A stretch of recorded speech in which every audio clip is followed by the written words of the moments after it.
In a neighborhood convenience store, a screaming woman throws a ticket onto the counter demanding her money back. Our calm, muscular Chad asks if she brought the receipt. The woman, still agitated, questions why she would need proof, and he responds with another question, why she is trying to return the money for the cigarettes. Suddenly, this enrages the woman even more, and she declares that if the customer wants their money back, the seller must refund every last penny. Seong, still calm, explains that he will need a receipt to verify the purchase from the store. The woman, even more irritated, replies that she doesn't have the receipt because she threw it away. Seong informs her that in that case, he cannot refund her money for the cigarettes. The woman, indignant, asks if he's crazy and adds that no one carries every document they own every time they leave the house. He defends his position, stating that no one simply throws away their official documents, which confuses the customer. He justifies himself by saying he cannot be sure she isn't trying to scam him by pretending to have bought the cigarettes from his store. The woman becomes even more furious and asks, enraged, if he really believes she's a liar trying to pull a scam. Seong remains unmoved as the woman accuses him of having no respect for customers. She threatens to report his behavior to the Consumer Protection Agency. Suddenly, the loud snap of an electric fly swatter hitting a surface where an irritating insect had landed echoes through the room. Seong continues to fight the flying pests, declaring he's tired of the flies ignoring the angry customer and making her even angrier. The woman leaves the store, muttering that her trick didn't work this time and that she couldn't make money by pretending to be a victim. Seong watches the strange customer walk away, noting that he never would have thought of something like this, even that cigarette prices aren't exorbitant. As time passes, the sun completely disappears below the horizon,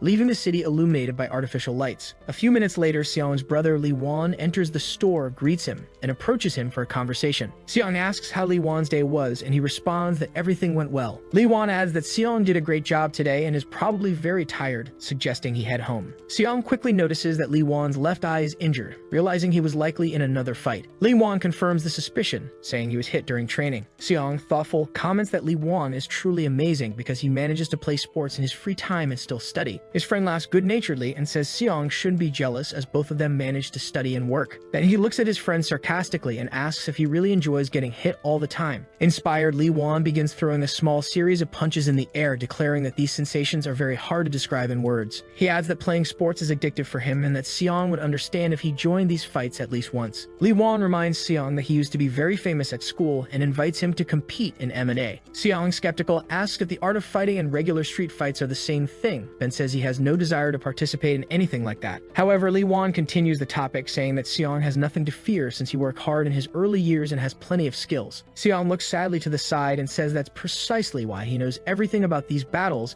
and has no desire to participate in them. Lee Won remains silent for a moment, carefully observing his friend, and notices that his eyes are filled with sadness despite his apparent determination. At that moment, Lee Won decides not to press the conversation further and states that if Seong feels that way, he will insist. Seong apologizes to Lee Won for ruining his dreams, but Lee Won quickly changes the subject, asking Seong to simply come cheer him on. Surprised, Seong asks his brother if he managed to organize an official fight. Lee Won excitedly announces that the amateur league at the fight club will launch this Sunday, and that he himself will compete in a professional match. Seong looks at his brother with focus and disbelief, asking if he was truly accepted as a challenger, to which he proudly responds that if he wins this fight, he'll become a true professional. Seong, in a tone of disappointment, remarks that becoming a professional was much easier than he expected. Lee Won promptly replies that he has no idea how hard it was to get there. Afterwards, Seong lowers his gaze and comments that it all sounds very interesting, as he himself wanted to become a professional fighter for a long time. His friend notices how deeply this subject affects him and decides not to continue. The protagonist's brother concludes by saying that if Seong is interested, he should come watch, as seeing it live is much better than watching it on TV. Seong responds that he'll definitely come since it might be the day Lee Won becomes a professional fighter. He then gets up to finish his shift, and Lee Won pats him on the back, thanking him for agreeing to come watch the fight, adding that he'll send the address in time. Later, Seong changes clothes and leaves the store, saying that in that case, he'll head home. Lee Won once again tells him he did a good job and thanks him for his dedication. Upon leaving the store, Seong stands for a while, looking at the starry sky and reflecting on his past and present. Afterward, he decides to head home but stops again beside a streetlight, briefly lost in thought. Looking at the blinding light, he says thoughtfully that once he really wanted to become a professional fighter.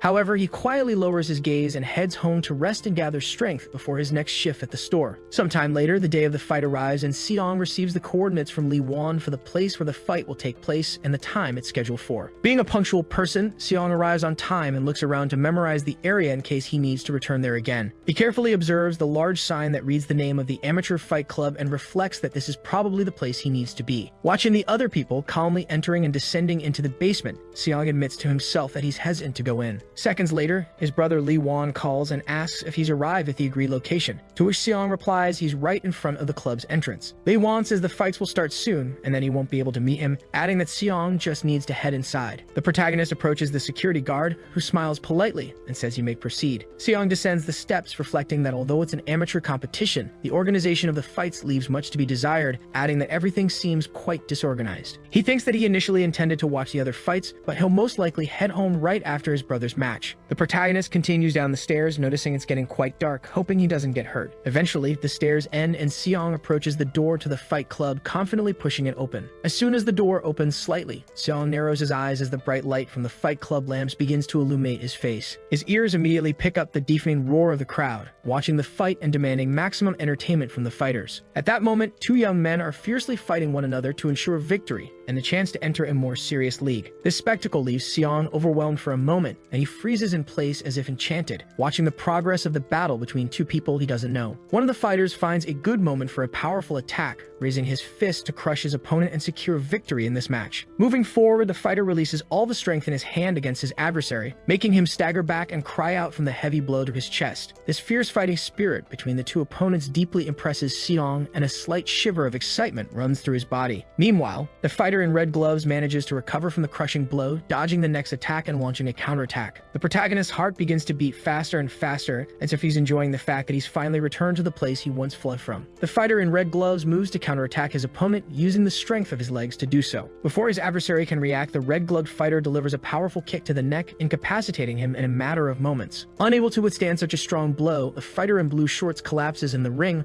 losing consciousness, which prompts the referee to command the fight to stop, declaring the victory of the red-gloved fighter. The victor raises his arms in the air and lets out a joyful battle cry, energizing the crowd watching the fight with his triumphant attitude. The excited crowd responds with enthusiastic cheers, recognizing that the red-gloved fighter delivered an impressive blow, incapacitating his opponent with a single swift move. The fighter's triumph becomes evident to everyone present, and many spectators secretly dream of being in the place of the guy now basking in the rays of small glory, however modest it may be. Nevertheless, it's enough for the protagonist's eyes to light up with excitement, and for the dream of becoming a professional fighter and ascending to the top of Olympus to be reignited within him. Even though this dream is still just a small ember, it will soon transform into an incredible fire that nothing will be able to extinguish. However, for now, Seong decides not to get his hopes up and continues observing the fights, waiting for his brother, whom he came to watch fight in the ring. Seong is startled by the unexpected question and turns to his brother, seeing that he is already prepared to perform, also noticing two other men at his side who seem to be his trainers. Lee Wan tries to cheer his brother up and teases him, asking if he still doubts him, but Seong angrily replies that he is just not familiar with this place. When asked what he thinks of the fight club, Seong replies that the atmosphere there is quite tense and weighs heavily on him. A man named Choi turns to Lee Wan and says there's no time for chatting as the fight is about to begin, to which Lee Wan agrees. Finally, Lee Wan places a hand on his brother's shoulder, declaring that if he wins today, they'll celebrate afterward. Seong responds that he'll be rooting for him. After they walk away, Choi turns to Lee Wan and says that the guy they just talked to seems to be in excellent shape, admitting that he might be a more effective fighter than Lee Wan. Lee Wan responds that Choi is being harsh on them, but upon looking more closely, he notices that Seong is paying close attention to what's happening, which indicates that he actually feels comfortable in that atmosphere. Smiling slightly, Lee Wan reflects that Seong must be enjoying the spectacle, expressing hope that one day he will change his mind and also decide to dedicate himself to this sport. A few minutes later, the announcer enters the ring and shouts loudly into the microphone, saying he wants to introduce today's new fighters, drawing the crowd's attention. The announcer turns to Lee Wan, declaring that he will be the fighter for the blue team, positioned on the left side of the ring. Afterward, he turns to Lee Wan's opponent, a strange young man in red shorts named Choi. The announcer then exits the ring and the referee steps forward to meet them, giving the order for the fighters to approach the center of the ring to prepare for the start of the fight. Seong moves to the edge of the ring to observe his brother as comfortably as possible and begins to carefully monitor what's happening. The referee quickly turns to Lee Wan and asks if he is ready to start the fight, to which Lee Wan nods without hesitation. The referee then turns to Choi and asks the same question, and Choi also nods, trying not to lose focus and keeping his fists close to his face. After that, the referee gives the order for the fight to begin, and both fighters heighten all their senses to the maximum to anticipate and counter their opponent's movements. The sound of the bell signals the beginning of the battle, and the fighters immediately put their plans into action. Choi, with a sinister smile on his face, rushes toward Lee Wan to land a quick blow and stun him with his speed. However, Lee Wan manages to perceive his opponent's plan and dodges to the side to counterattack at the right moment and take the offensive. But Choi's speed remains incredible, and he delivers a series of blows, preventing preventing Lee Won from making any counterattacking moves. Choi continues throwing a barrage of punches, one of which lands, causing Lee Won to stumble backward under his opponent's assault. Lee Won quickly scans his opponent, trying to find a way to counterattack, knowing that otherwise he might lose without even landing a single hit. He quickly regains his composure and holds his ground with remarkable strength in his legs, allowing him to react. Choi doesn't have time to react to Lee Won's counterstrike and takes a powerful left-handed blow square to the face. Choi clearly feels the heavy impact of Lee Won's strike on his cheek and realizes that he cannot slow down. Otherwise, he might slip up again and lose the fight. Both opponents advance simultaneously, hitting each other at the same time to stop the other's momentum. However, their speeds are nearly identical, and they land simultaneous punches to each other's faces before briefly stepping back. Seong continues watching his brother's intense fight and reflects on how he doesn't seem like himself, noting that he is pushing himself too hard, which is causing him to take unnecessary hits. Lee Won keeps fighting with all his might, but Choi gives him no respite for even a second, unleashing dozens of punches in an attempt to break through his defenses and crush him. Seong, closely observing the fight, shouts at Lee Won not to push himself too hard and to conserve his energy to wear his opponent down. However, it's already too late. Choi manages to break through Lee Won's defenses, landing a powerful blow directly to his face. Seong freezes in horror as he watches his brother suffer a serious hit that will likely render him unable to continue fighting. The blow is indeed incredibly strong, and Lee Won stumbles backward, struggling to regain his balance, but this time it's not so easy for him. Still dazed, Lee Won is left completely vulnerable to the next strikes, which don't take long to come. Seeing his opponent's incapacity, Choi charges forward again to end the fight and knock his adversary down with a powerful hit. As Lee Won regains consciousness, he already sees his opponent's next punch inches from his face, realizing he won't have time to dodge. However, Seong doesn't lose hope in his brother and shouts for him to dodge the attack as quickly as possible, but it's already too late. Choi lands a devastating punch directly on the protagonist's brother's jaw,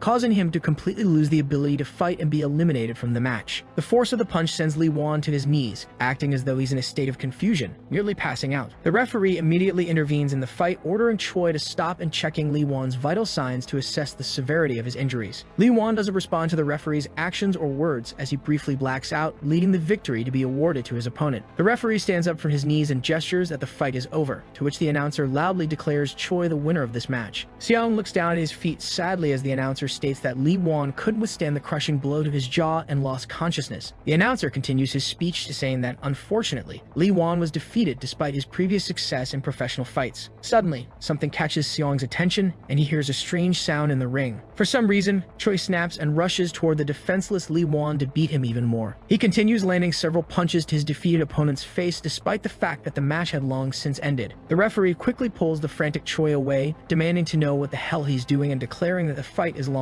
over and you shouldn't act like a rabid dog. However, Choi pushes the referee away, ordering him not to interfere in his business and continuing to beat Lee Won, who is still unconscious. It's unclear what drives Choi to behave like a violent psychopath, but he keeps hitting a defenseless opponent who can't do anything in return. This horrifying scene continues for a few seconds, with everyone watching in confusion, trying to figure out what to do. Park screams in fear, and his friend wonders aloud what the staff is doing and why they haven't intervened yet. One of the girls watching the fight declares that if no one steps in at this rate, Choi will simply kill his opponent. At that moment, Seong takes off, realizing he'll have to get his hands dirty. He removes his jacket and tosses it aside so it won't hinder him in the fight to come. One of the establishment's employees notices Seong, who is rapidly approaching the ring, and is shocked that a young man would be reckless enough to approach Choi. He tries to stop the protagonist, shouting at him to explain what he's doing, but Seong doesn't hear anyone, running quickly toward the ring. Seong's body instinctively remembers all the experience he's gained over the years, and with his remarkable strength, he leaps into action. Jumping high enough, Seong grabs onto the ring's fence with a deafening sound and effortlessly vaults over it,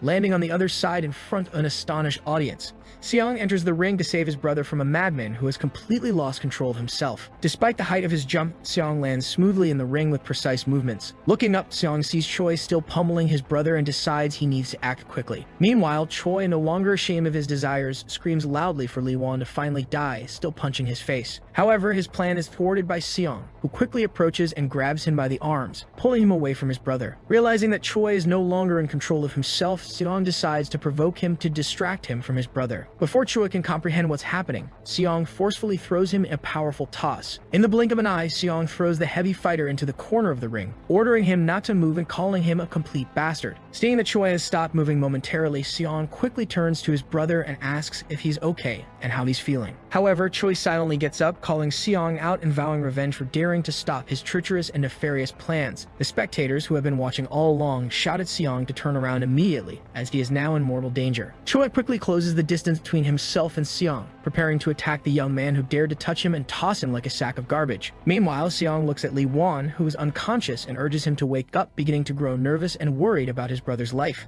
However, upon closer inspection, Seong notices a disturbing detail. Lee Won is staring blankly and expressionlessly. He signals to the aid team, insisting that an ambulance needs to be called as quickly as possible, but the spectators closest to the rails shout at Seong to turn around, warning him that danger is right behind him. At the same time, Choi decides to end it all and charges to take out another man. Turning in a split second, Seong sees Choi's fist directly in front of his face, rapidly closing in on him. Thanks to his superhuman reflexes, Seong manages to use both hands to block the attack, thereby minimizing the damage. However, the force of the blow is so powerful that Seong is sent flying into the ring's wall. Choi immediately rushes to attack again, giving Seong no chance to rest, and demands to know who Seong thinks he is for interfering in the fight. Seong takes up a defensive stance to neutralize the damage from any incoming blows, and he succeeds. However, Choi decides to use a different technique, grabbing Seong by the head to deliver a crushing knee strike directly to his face. But Seong anticipates such dangerous maneuvers and protects himself from the blow, absorbing its full force with his strong hands. Park comments that Choi has gone too far, as no fighter is allowed to target a regular person in the ring. Meanwhile, members of Choi's team storm into the ring to stop him from committing another reckless act. His coach orders Choi to immediately stop hitting innocent people who cannot fight back,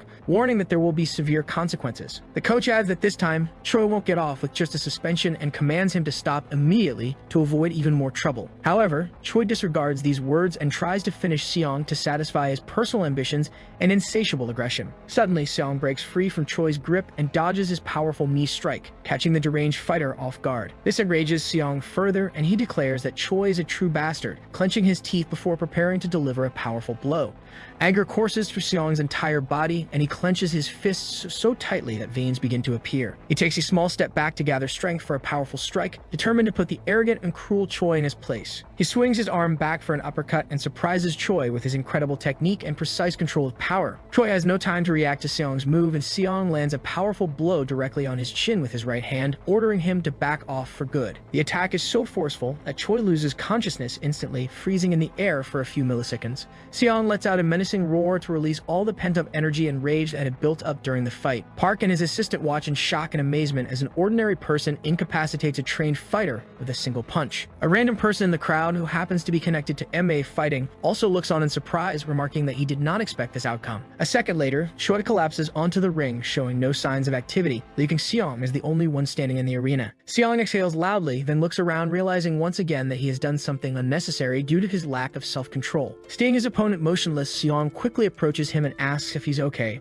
but Choi does not respond. Meanwhile, a team that had been too afraid to enter the ring earlier due to the risk of being hit rushes towards Seong. The security guards seize Seong, despite the fact that it was Choi who had committed the unprovoked acts of aggression and attacked a defenseless person. Afterwards, security removes Seong from the premises while the protagonist continues shouting that everything that happened was utterly unfair and unjust. However, someone associated with combat sports observes that Seong is a true diamond in the rough who could go far if he entered the sport. After some time, Lee Won, now fully conscious, sits on a bench next to Seong, and the two drink sodas as they talk about tonight's fight. Seong asks his brother, what happened with the results of the fight, who was finally declared the winner in this strange and unfair match. Lee Won explains that tonight's fight results were nullified because Choi was immediately suspended from the competition due to his inappropriate behavior bordering on criminal misconduct. Seong then asks Lee Won if that means he will continue to develop as a professional fighter, to which Lee Won laughs and says he didn't win the fight to improve his skills. Lee Won also admits that he hasn't thanked Seong for coming to his aid while he was unconscious, to which Seong responds that if Lee Won wants to thank him, he can substitute for him at work. His friend replies that he cannot do that. Seong laughs and calls Lee Won a very selfish person, adding that he now needs to rest and recover instead of putting extra strain on his body. Lee Won mentions that he called Seong there for another reason, adding that he really wanted to tell him something important. Seong asks Lee Won with interest what he wants to say, but Lee Won replies that Seong should listen carefully and not make hasty decisions. To this, Seong states that Lee Won should just say everything directly and not dodge meaningful answers. Lee Wan laughs and declares that in this case, he has no choice but to get straight to the point. He looks carefully at his brother and asks if he would like to try his hand at boxing, which causes genuine surprise on Seong's face. Before Seong can respond to the question, Wan hands him a business card. Seong reluctantly approaches and takes it from Wan, asking what it is. Wan explains that it's the business card of a famous fight organizer named Jang Un. He adds that Jang Un was impressed by how Seong took out Choi from the big leagues and wants to turn him into a professional fighter. Seong continues to study the business card carefully, while Wan points out that knowing such a person is a tempting opportunity that doesn't come around often. Seong wonders if he's capable of handling something like this, adding that he feels both intrigued and confused as his past attempts at sports only cause trouble for everyone. Wan listens for a while before interrupting Seong's mental turmoil, which might otherwise have gone on for quite some time. Looking at his brother, he notices Seong giving him a questioning look, stating that he didn't come here to hear doubts. After that, Wan jokes that he was only kidding and Seong shouldn't be so gullible. As Seong fumes and says his struggles are no joke to him, Wan sets down his soda can, stating that it's now time for serious talk. His brother admits that the reason he fell in love with boxing isn't a big deal. He just found it fun and lucrative. He also mentions that he almost became a professional, and if not for tonight's fight, his career might have taken off.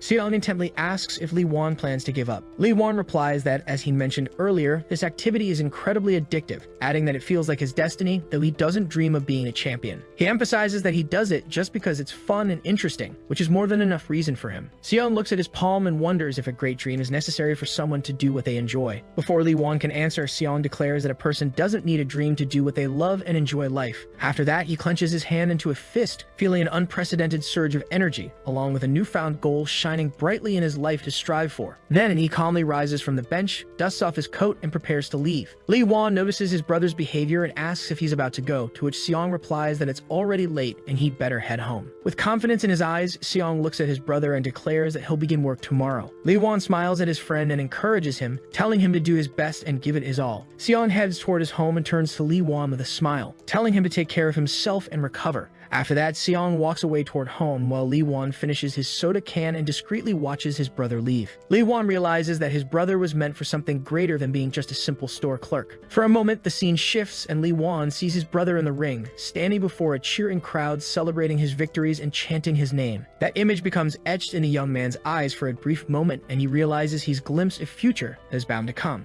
However, a second later, the illusion vanishes and Wan looks once again at his brother, who is slowly walking home under the glow of streetlights. Wan turns away, laughing at his vision, realizing how much it resembled something out of a movie. Afterward, he looks up at the sky and tells himself that this is exactly how he envisions his brother's successful future if he decides to follow this path. After some time, Jang Un finishes his business call, thanking the other party and affirming that they will meet a little later.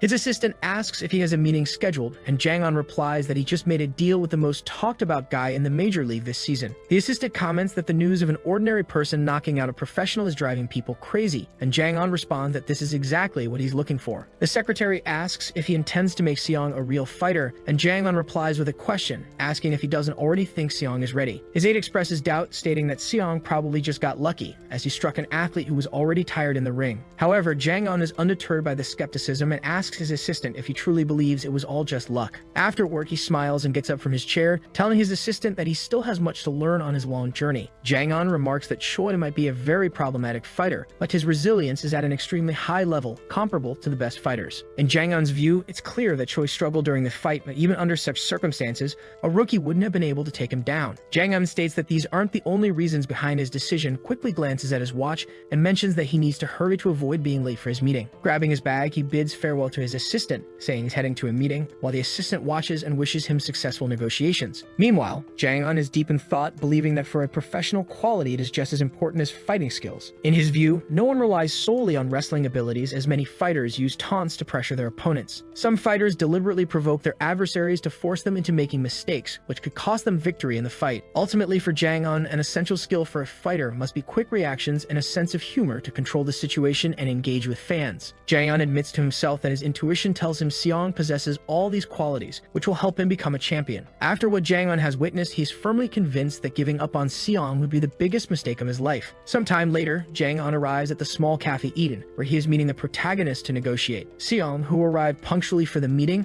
observes his prospective manager with interest and asks if he truly wants to make him a professional fighter. Jang-un responds affirmatively, and Seong asks what he saw in him to make that decision. Jang-un says it will be easier to show than to explain, and he opens a small laptop to show Seong moments from a recent fight in which he interfered. The footage clearly shows the moment when Choi lunges to attack Seong with his knee, but Seong successfully dodges. Then Seong lands a powerful blow, and Jang-un focuses on that uppercut, pausing the video. Seong calmly responds that he was simply lucky in that moment, but Jang-un asks with interest if he's truly sure about that. Jang-un begins analyzing Seong's technique, noting that he placed all of his weight on his left leg and pushed it back. Following that, Jang-un observes that Seong fixed his right leg to facilitate the rotation of his torso and hips before delivering a devastating strike. As a joke, Jang-un mimics Seong's movements and says that what he did is far from being a simple uppercut that any trained person could execute. Jang-un concludes his thoughts by stating that Seong executed the uppercut with incredible precision and speed, something only found in highly experienced and talented fighters. After closing the laptop, Jang-un asks Seong if he still thinks it was just luck and whether he wasn't aiming for Choi during the strike. Seong replies that in fact they were both aiming at each other, which causes genuine surprise on Jang-un's face, followed by a request for clarification. Seong explains that Choi could have taken him down when he saw an opening and decided to launch a powerful attack. Jang-un, intrigued, says that Seong means he noticed Choi's opening and counterattacked, now seeing that what happened was simply unimaginable. He smiles slightly, reflecting that his instincts were correct in telling him Seong was no ordinary person, but a true treasure. After a brief pause, Jang-un asked the protagonist if he had ever practiced sports before. Seong decided to lift the veil on his past a bit and revealed that during elementary school, he played in the baseball club for 3 years. He then added that upon entering high school, his interests changed and he spent 6 years in the wrestling club. Jang-un remarked that everything was becoming much clearer now since Seong possesses an unusual reaction time, something not typical for an ordinary fighter. Afterward, Jang-un decided to cut to the chase and told Seong he wanted to ask a direct question. With those words, he looked intently at the protagonist and asked why he had never tried MMA. Seong remained silent for a while, as if pondering the words and not daring to give a hasty response, but after some time he realized it was time to make a decision that would radically change his life. He briefly stated that, in fact, he would like to try the sport, especially after what had recently happened. Jang-un smiled, saying that was great news, but Seong interrupted, stating there was one important thing. Seong immediately declared that he was well aware of the financial aspect that goes hand in hand with a beginner fighter's popularity. He briefly delved into his memories and said that popularity wouldn't fall from the sky, and if he wanted to become a professional, he would need to invest a lot of money. The young man said the last thing he wanted was to worry his parents with his own ambitions, which might not work out in the long term. Jang-un attentively listened to Seong's thoughts and reflected on his words, remaining silent for a while.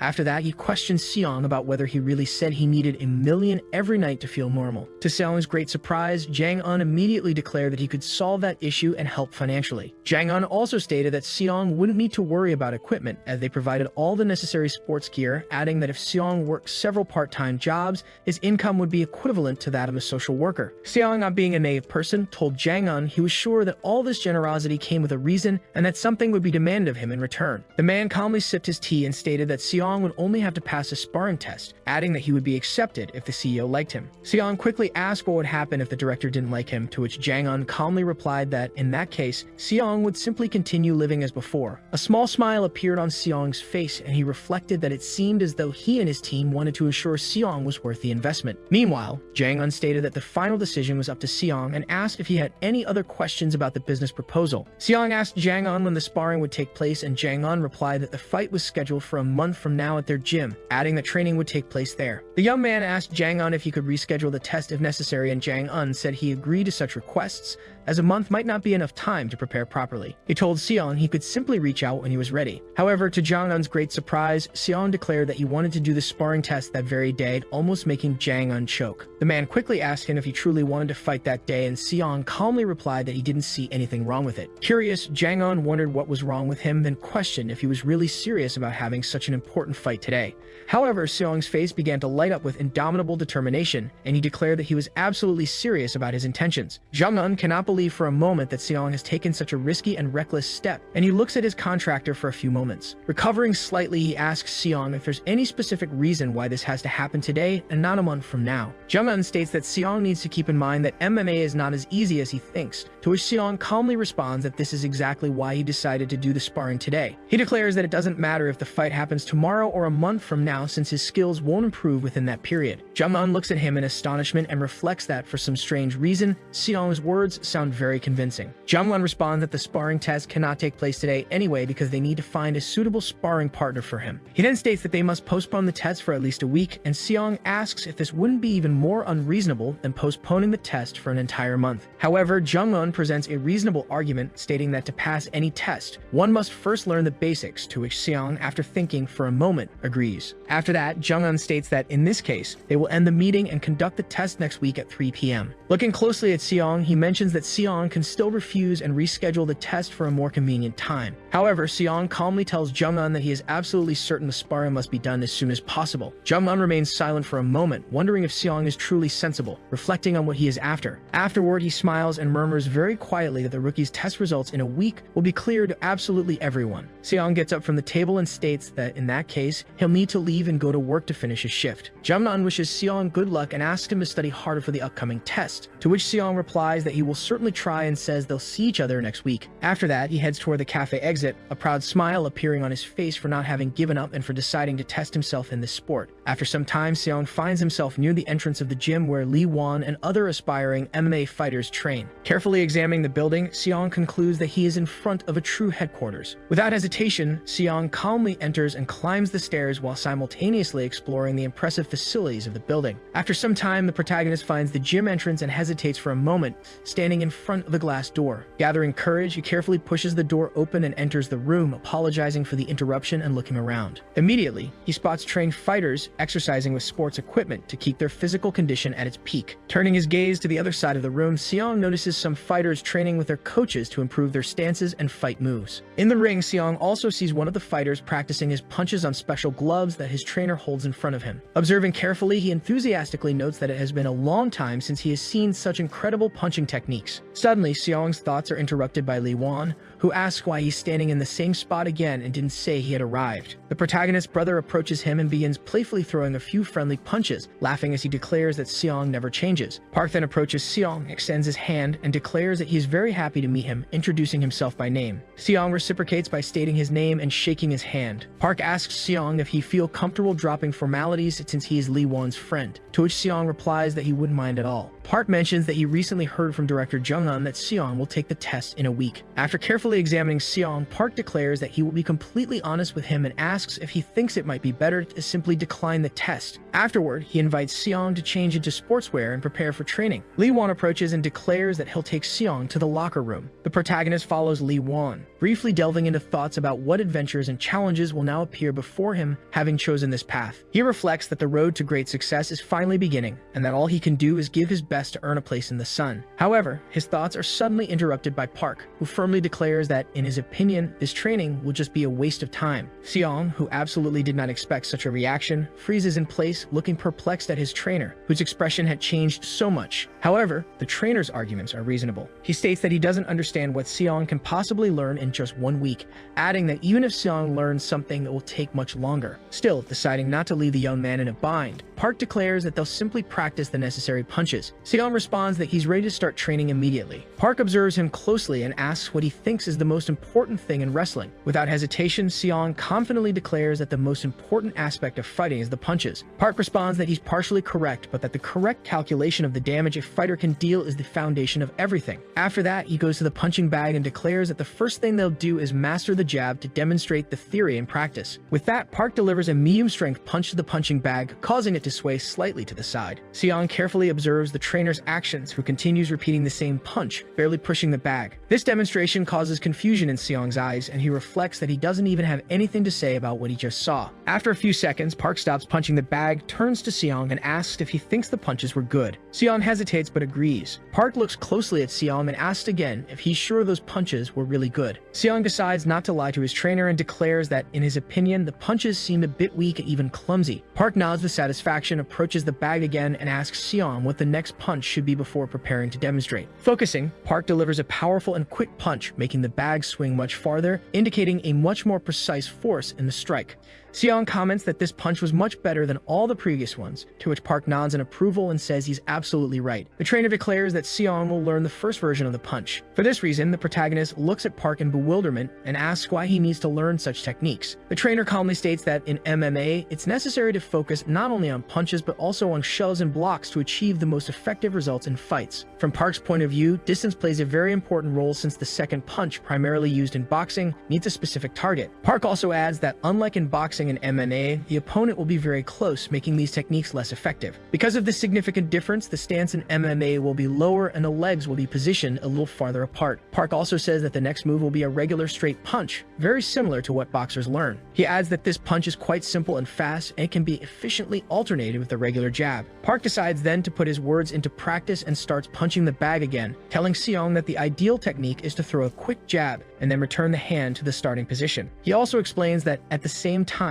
Seong should rotate his body and extend the other arm to deliver the next punch and stun the opponent. Park states that upon finishing this combination of punches, Seong should return his hand to his chin and position his lead hand in front of his face to strengthen his defense. Afterward, he turns to Seong and asks if he understood everything. The protagonist confidently responds that all the presented information is clear to him. Park gives Seong a cold look and declares that this is the theoretical part he'll need to pass the training. Seong asks in surprise if that's really all he needs to know. Park responds that he'll be halfway to victory if he manages to master these two punches, adding that he must practice until his body memorizes all the necessary movements. After that, he steps away from the protagonist and advises him to be careful when the bag starts swinging toward him because if it hits this position, it could hurt his wrists. Seong responds in surprise that he understands everything. Lee Won approaches Park and asks quietly if he missed much. Park also responds quietly that he taught Seong everything he needed to pass the test. Lee Won states that Park hasn't taught Seong anything, just explains some techniques, and then asks what Seong could learn with only theory. Park looks closely at Lee Won and asks if teaching Seong properly would make any difference, given the severely limited time. He says that Seong has only a week to learn something, adding that even if someone has great talent, it would still be impossible. When Lee Won comments that Seong isn't just anyone to him, Park responds that this is why he worked with him, adding that if Seong weren't so important to Lee Won, he wouldn't have even looked at him. Park states that it's time for Lee Won to stop expecting miracles and focus on his own skills. But suddenly, his attention is drawn by Lee Won's surprise as he watches Seong. Seong begins training with total determination, striking the bag relentlessly with punches that can only be described as near perfect, considering it's just a warm-up. Seong decides not to use his full potential and delivers these punches only at medium speed, so he can practice them properly before the real fight.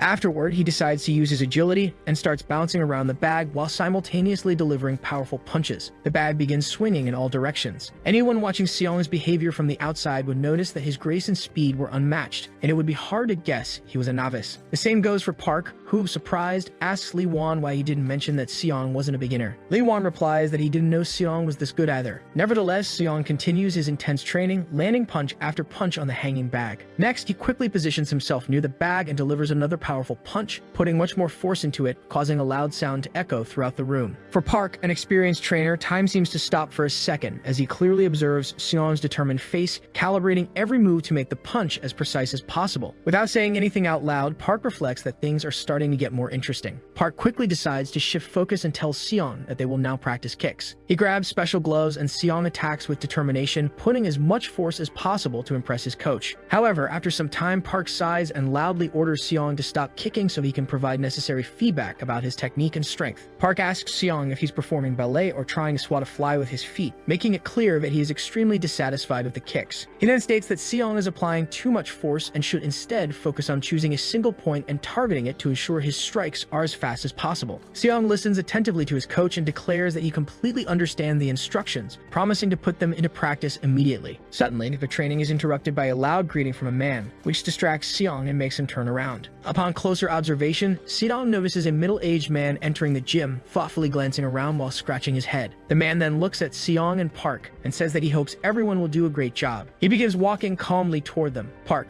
with a satisfied smile, approaches the man and asks how the seminar went. The man replies that there was nothing particularly interesting or unusual. He quickly turns his gaze to Seong and comments that he's never seen him before. The trainer explains that this is the young man director Jung-un has his eye on. Park introduces the man as Kwang, the leader of the club. Seong respectfully responds that he is very pleased to meet him. Wang observes Seong and asks if he's enjoying himself. Seong nods, stating that he's had a lot of fun watching their tournaments and adds that he'd like to do it more often. Hwang narrows his eyes and declares that things are now much clearer to him. Seong begins to feel a chill run down his spine, turning slightly as he reflects on why the gym suddenly feels so cold, sensing that all the other fighters' eyes are now on him. However, Wang quickly diffuses the tension, telling Seong to work hard and in doing so achieve great results. Wang then leaves the gym, instructing all the fighters not to slow down and to train to their absolute limits. Park says they will take those words to heart. He then turns to the protagonist and says they must continue training. Seong quickly agrees. He casts a curious glance at Hwang as he continues leaving the gym, yawning from time to time. After a long period of intense training, the day of the test finally arrives.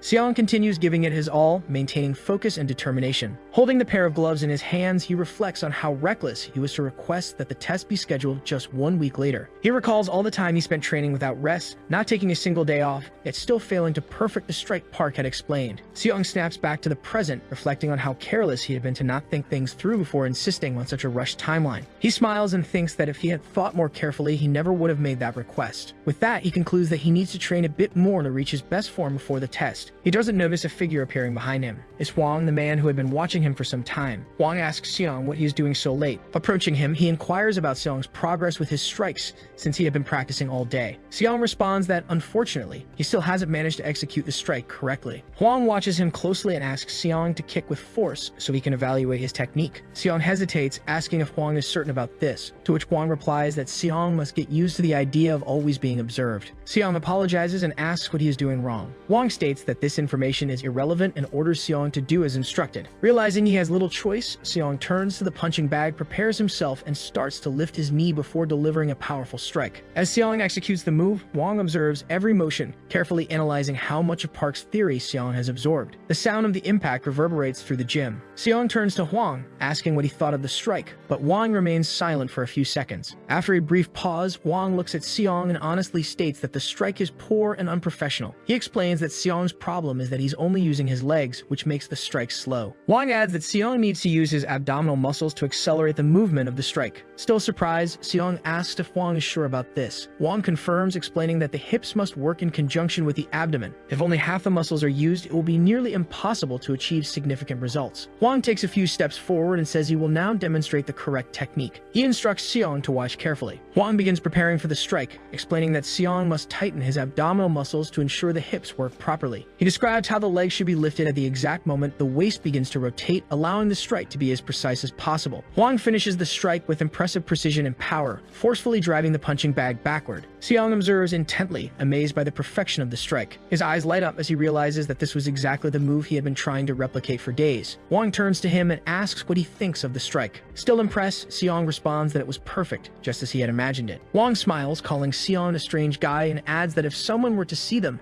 they would probably assume Seong was already part of the team. After that, Wang turns toward the gym's exit and wishes Seong good luck on the test tomorrow. The next day, Seong arrives at the training hall and begins preparing for the test that will determine his future career in life. Meanwhile, Seong's opponent also prepares to offer strong resistance, putting his acquired skills and enthusiasm to the test. However, Seong doesn't lose hope for even a second, continuously pondering the options he should choose to start the fight, considering all possibilities. In the meantime, a man enters the room where the fight is about to take place, clears his throat loudly, and observes everyone while studying Seong. This man introduces himself as the director of a fight club, Mr. Kim, and asks Jung-un, who is standing behind him, if Seong is the person in question. Jung-un responds that Mr. Kim guessed correctly and has set his sights on the right person. But Mr. Kim asks him if he thinks fists care about faces. Jung-un, observing Seong, states that Coach Park mentions Seong learns very quickly, to which Mr. Kim responds skeptically, saying that these words still need to be proven in practice. Meanwhile, Lee Won encourages Seong, telling him not to worry and to do everything the same way he did during technical sparring to avoid overburdening himself in the fight. Seong replies that he understands all of this already. Seong's opponent's coach remarks that Seong is just starting out in MMA, so he shouldn't push himself too hard, but also shouldn't lower his guard. He adds that Seong is in the featherweight division, and beginners don't even need to defend themselves to fight him. He then turns to his own trainee and suggests showing the rookie his place and eliminating him in the first round. After some time, Seong and his opponent enter the ring, and Park, acting as the referee, orders the fighters to prepare for the fight's start. Park states that this sparring will be a training match, so it will follow boxing rules and consist of 3 2-minute rounds. While Seong's opponent tries to provoke him by asking why he's closing his eyes, Park continues reciting the rules, saying elbows and knees are not allowed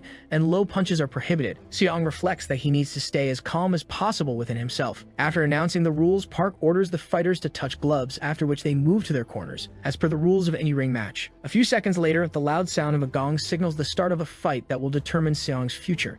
Seong's opponent charges forward in the same second, throwing a lightning-fast punch, but Seong easily dodges it, reacting to the attack in time. His opponent doesn't give up and launches several more punches, but Seong effortlessly dodges them all, relying on his well-developed reflexes. Seong's opponent tries to break his defense with a kick, but Seong quickly guesses his intentions and blocks the attack. Mr. Kim observes the fight closely and notices that Seong's defense is very good and worthy of attention. Meanwhile, Seong decides to regroup, quickly jumping back to plan his next moves and strategy. Seong's opponent falls into his trap, assuming that Seong is retreating out of fear and stress and charges toward him. Seong meets several more punches, but all of them are reliably defended, covering himself with both hands against the attacks. However, Seong spends too much time on defense, and his opponent takes advantage by quickly moving to his flank and delivering a powerful blow. The protagonist doesn't have time to react to this maneuver and takes a strong hit directly to his side, feeling intense pain. Looking at his opponent, Seong realizes he needs to do something more effective if he wants to win this fight. Meanwhile, his opponent continues attacking, delivering punch after punch with the goal of finally breaking Seong's defense and knocking him out of the fight. Mr. Kim, watching, tells Jung-un that he thinks Seong is taking too many hits without fighting back. But Jung-un confidently replies that he doesn't believe Seong has lost yet. However, deep down, he remains worried about Seong and hopes he has some kind of plan. Meanwhile, Seong's opponent begins taunting him, asking if he's going to fight for real, and charges at him. Understanding what needs to be done in this situation, Seong regains his composure and easily dodges his opponent's attack. Advancing, Seong's opponent is surprised to see this, but the protagonist is already preparing for a powerful attack to punish his opponent for his mistake. Before the opponent has time to realize what's happening, Seong delivers a powerful uppercut, hitting him squarely on the chin and causing him to stumble backward momentarily. Mr. Kim remains silent for a moment, observing in surprise, while Jung-un watches gleefully, observing his favorite in action. Seong's opponent admits that it was a good punch, but claims it will take more cunning to win the fight. With these words, the opponent charges forward again to attack, but now Seong dodges every punch, utilizing his incredible agility. After waiting for the right moment, Seong delivers another powerful punch directly to the opponent's left cheek. However, the enemy doesn't give up easily and counters with a powerful blow directly to Seong's face, causing him to stumble to the side. In the seconds that follow, the brutal fight continues and Seong manages to land several punches on his opponent's face. Meanwhile, the opponent also lands several strikes on Seong's face, showcasing his impressive skills acquired over time. Lee Won, standing next to Hwang, tells him to pay close attention to the fight since Seong isn't giving up, even against a professional opponent with a clear advantage in combat experience. Hwang doesn't respond but continues observing closely and analyzing Seong's movements. The first round ends and Park orders the fighters to return to their corners to rest and prepare for the next round.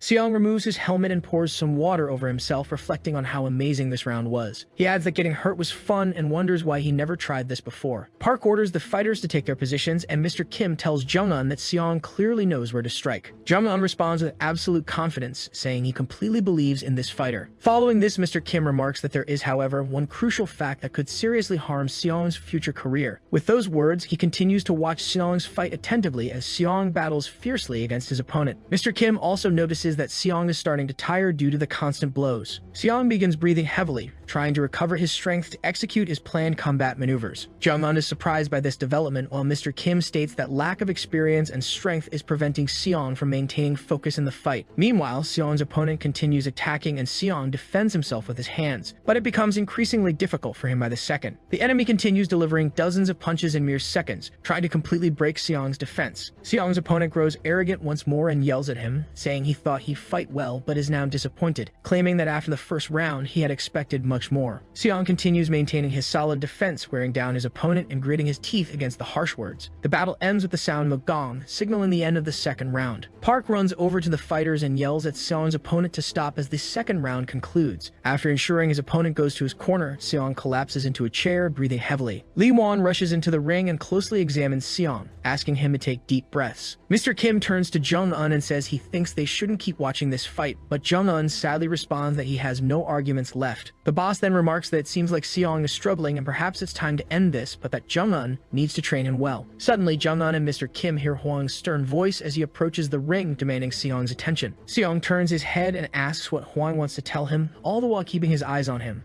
Hwang declares that this kind of behavior is unacceptable, saying only those who don't respect the sport act this way. Seong looks at Hwang, confused, and Hwang adds that no fool would let their opponent take control in a situation like this. Seong's opponent is surprised to hear these words, glancing at him, thinking he never imagined Seong would give up anything. Hwang loudly declares that MMA is a sport for real men, something that captures the soul and opens the eyes to what's happening. He speaks confidently, saying that Seong may have fun, but you should never underestimate the fight, as it could play a cruel game with him. Seong listens carefully to Hwang's words as he tells him not to regret anything and just fight the way he always has. Hwang adds that even so, Seong must not resort to forbidden techniques and should win fairly and confidently, allowing determination to light his path. He smiles slightly and rises, removing his helmet and protective gloves, realizing that he will now hold nothing back. Mr. Kim decides to stay a bit longer to observe Seong's behavior as Park announces the start of the final round. During his time, Seong approaches his opponent and declares that he has removed all restraints and will now fight seriously. The opponent looks surprised as his adversary stretches his arm to fight with his current full potential. This behavior unsettles the young man, who thinks that Seong is acting like a complete fool. However, upon closer observation, the opponent notices that despite the strong hits, Seong continues to act as if nothing happened. The young man admits to himself that now Seong's face and posture seem very relaxed, as if a completely different person is standing before him. Even so, he decides not to give up and tells himself he will closely watch what Seong is planning. As soon as the gong sounds, the opponent advances with a strong blow, but Seong easily dodges it.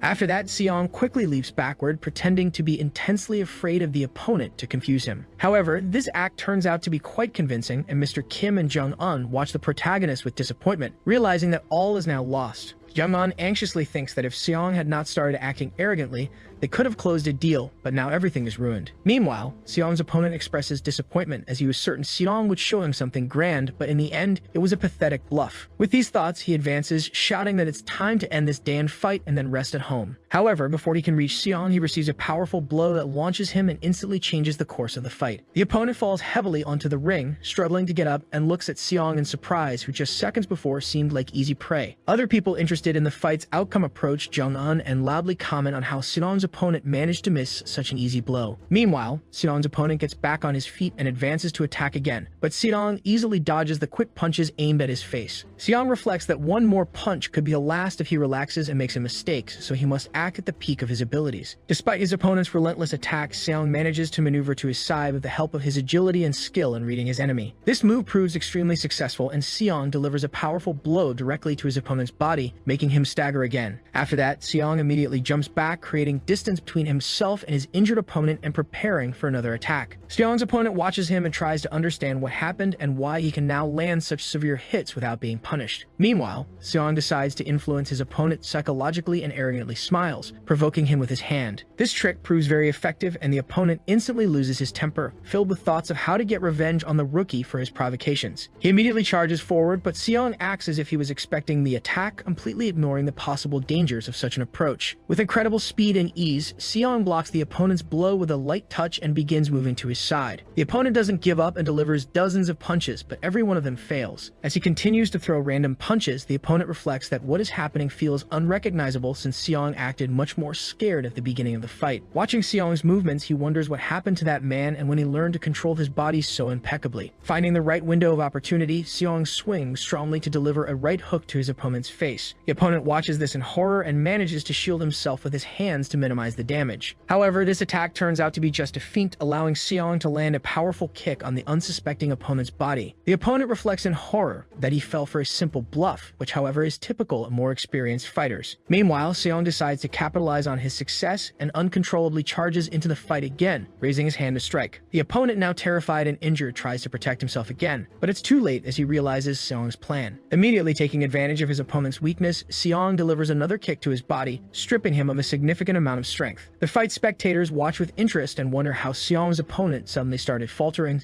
suspecting he might be throwing the match. However, Mr. Kim, who has watched more than 1,000 fights, perfectly understands that Seong's opponent is not throwing the match, he is still fighting. Mr. Kim carefully observes Seong's fight and notices that he is moving along a very interesting trajectory and using extremely unconventional tactics. He notes that Seong used a combination of moves that significantly differed from the fighting rhythm he shown earlier. During the first 2 rounds, Mr. Kim also notices that Seong throws many questionable but unexpected punches and then retreats with careless but elastic movements. It clearly recognizes that Seong combines a lightness of movement that balances roughness and agility to attack in unexpected ways. For a moment, Mr. Kim cannot believe that this is Seong's true style and that a rookie could fight with such unyielding determination. However, as soon as he convinces himself that his eyes are not deceiving him, a sincere smile spreads across Mr. Kim's face, who declares that it feels like he has been awakened from a long sleep. Meanwhile, Seong's opponent is significantly exhausted from the fight and reflects that Seong managed to dominate him. Although he doesn't want to admit it, Seong's punches cause significant damage. The young man decides not to give up and charges forward, shouting that he will never succumb to Seong's rhythm or allow him to take the initiative. In the blink of an eye, Seong makes a quick forward lunge and lands a powerful uppercut, striking his opponent squarely on the chin. The remainder of the round is a true rookie massacre, with Seong delivering powerful punches to break through his opponent's defense. Seong's opponent has no chance and continues receiving blow after blow, throwing him off balance and breaking his focus. With the final blow, Seong carefully observes his opponent, realizing that after so much damage, he likely won't be able to get up and continue fighting for a while. Meanwhile, the protagonist's opponent loses consciousness due to a powerful punch and begins to fall onto the ring like a stone. An instant later, a loud thud is heard as the unconscious opponent's body crashes onto the ring, and Seong realizes that his opponent is completely defeated. There is silence among all the spectators of this fight, and Seong turns to the side, trying to figure out what he needs to do next. The first to break the silence is Hwan, who approaches Park and asks if he would like to announce the fight's end since Seong's opponent lost consciousness. Park quickly returns to reality and approaches Seong, declaring that the fight is over and that Seong can leave. Lee Won and the other supporters of Seong cheer for him joyfully, while Hwan, who had been watching the fight, discreetly smiles. Seong meets Hwang's gaze and realizes that he is very pleased with his striking technique and execution. Seong gives him a quick smile, realizing that if it weren't for Hwang's advice, he probably would have lost the competition. Mr. Kim approaches and states that it was an excellent fight, adding that the outcome was extremely unexpected, to which Seong responds with gratitude. After that, Mr. Kim adds that, among other things, he noticed Seong has a bad habit that needs to be worked on. Seong looks at him but says nothing, so Mr. Kim continues, saying that in the final round he paid more attention to the fight than to the duel itself. Mr. Kim states that they are athletes, not fighters, and that in sports there are rules and other things that must be followed, adding that a person who doesn't see the difference doesn't deserve the title of athlete. He also notes that a person can be rude and cruel, but they must never cross the line, as that automatically makes them unworthy. Seong furrows his brows slightly, studying Mr. Kim carefully and pondering the meaning of his words. The owner asks if Seong understood what he just said, and Seong replies that he understands where sportsmanship is very important. However, Seong also adds that he believes he can do anything as long as it doesn't involve illegal moves to win in the ring. Mr. Kim analyzes this and asks if he really believes what he just said. Seong promptly responds that he sees no reason to doubt his words since the law shows the futility of the fighter.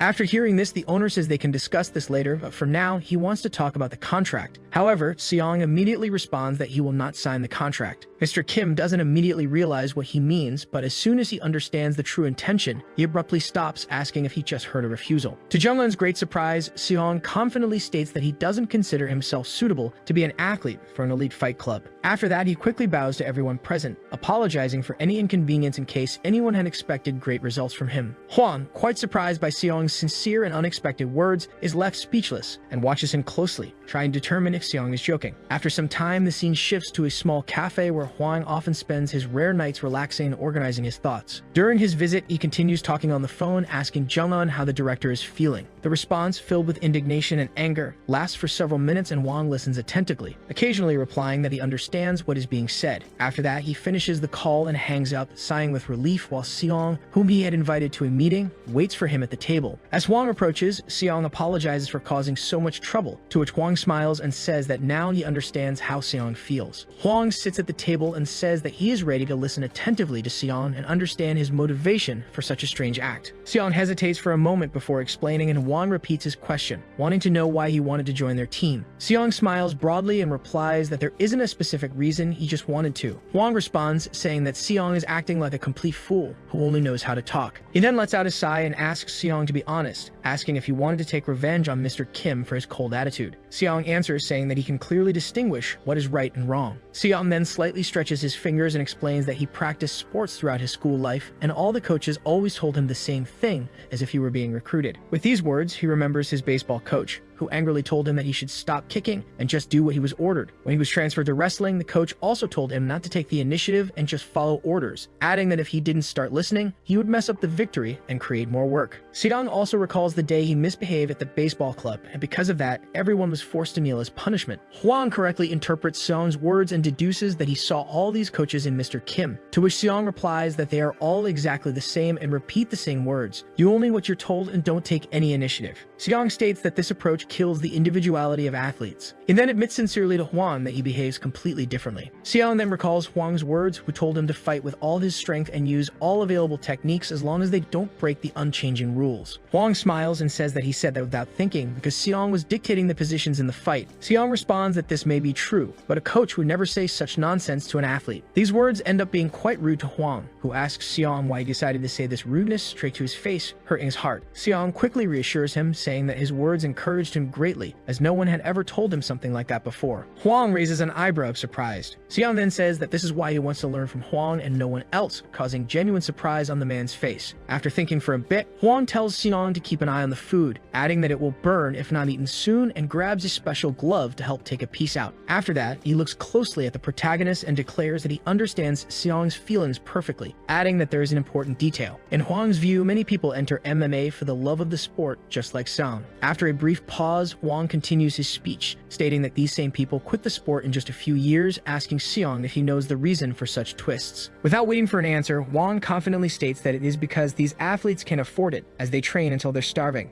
He explains that MMA is a sport for those who already have a lot of money. In Hwang's view, everyone wants to join the association to make a lot of money and live comfortably for the rest of their lives. Hwang continues his explanation, but Seong interrupts him, saying that he doesn't need to continue as he perfectly understands where Hwang is going. Chewing a piece of meat, Seong states that he does this only because he loves MMA and money has no role for him. Hwang responds that absolutely all newcomers come to this sport with the same thoughts. Seong looks determined at his interlocutor and asks him to let him start the same way. Hwang responds that 99 out of 100 who said this eventually gave up. However, these numbers don't motivate Seong in the slightest, and he responds that apparently he's part of that 1%. Hwang responds that the chance of that is quite small. Seong doesn't respond to these reflections and remains silent for a while, gathering his thoughts to give a constructive answer. Then he declares to his interlocutor that he will prove that he is the only one in 100 who won't give up and will go all the way. Seong also states that this will be his last opportunity to achieve something in life, which genuinely surprises Hwang. He then explains his point, saying that he has already decided not to return to a life limited by money and prefers to starve. At first, Hwang doesn't respond to these confident declarations and just looks at Seong excessively, trying to figure out if he's bluffing. Convinced that Seong is at least being honest with himself, Hwang grabs a glass of strong drink and empties it in one go. He then slams the empty glass on the table, signaling that he accepts Seong's intention and enthusiasm. Hwang narrows his eyes and asks Seong if he's sure he won't regret his decision in the future.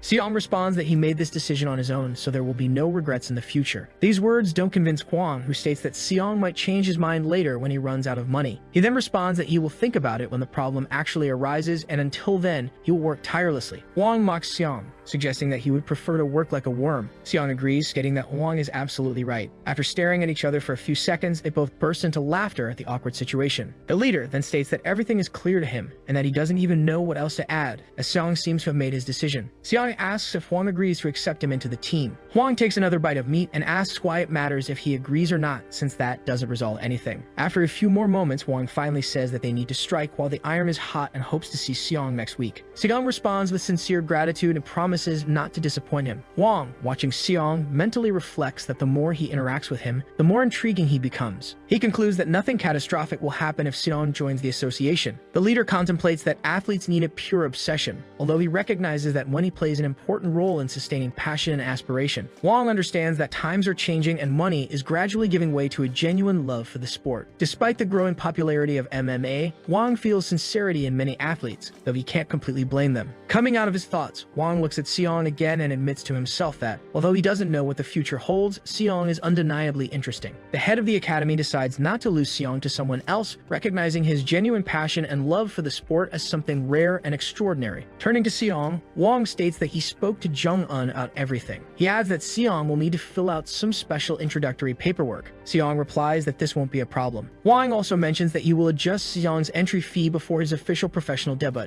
These words catch Seong's attention, and he admits he didn't expect that. With a confident expression, he asks the coach for a small discount. He then stares at him for a few seconds before bursting into loud, loud, sincere laughter. Seong, however, insists, asking if the discount is possible, adding that he is not in a good financial situation at the moment. Hwang says Seong should talk to Jung-un, as he knows exactly how to handle these situations. Seong also asks about deferred payments, explaining that he plans to request a tax deduction on his father's card. Hwang reassures him, saying that all these arrangements would be totally possible. Seong continues asking about his debts, wanting to know how long it will take to pay them off, and if he can extend the payment period to 6 months instead of 3. Hwang assures him that this can also be arranged. While Hwang continues drinking, Seong bombards him with questions, wanting to know if there will be restrictions and if he can list fitness at his job. Seong also grows more curious about whether he can choose the uniform for his training sessions. This becomes the last straw for Hwang, who initially came only to settle a few matters. He wanted to confirm some additional information before making a precise decision. To avoid dragging it on too long, Hwang makes a light motion with his hand and rips a piece of Seong's shirt at chest height,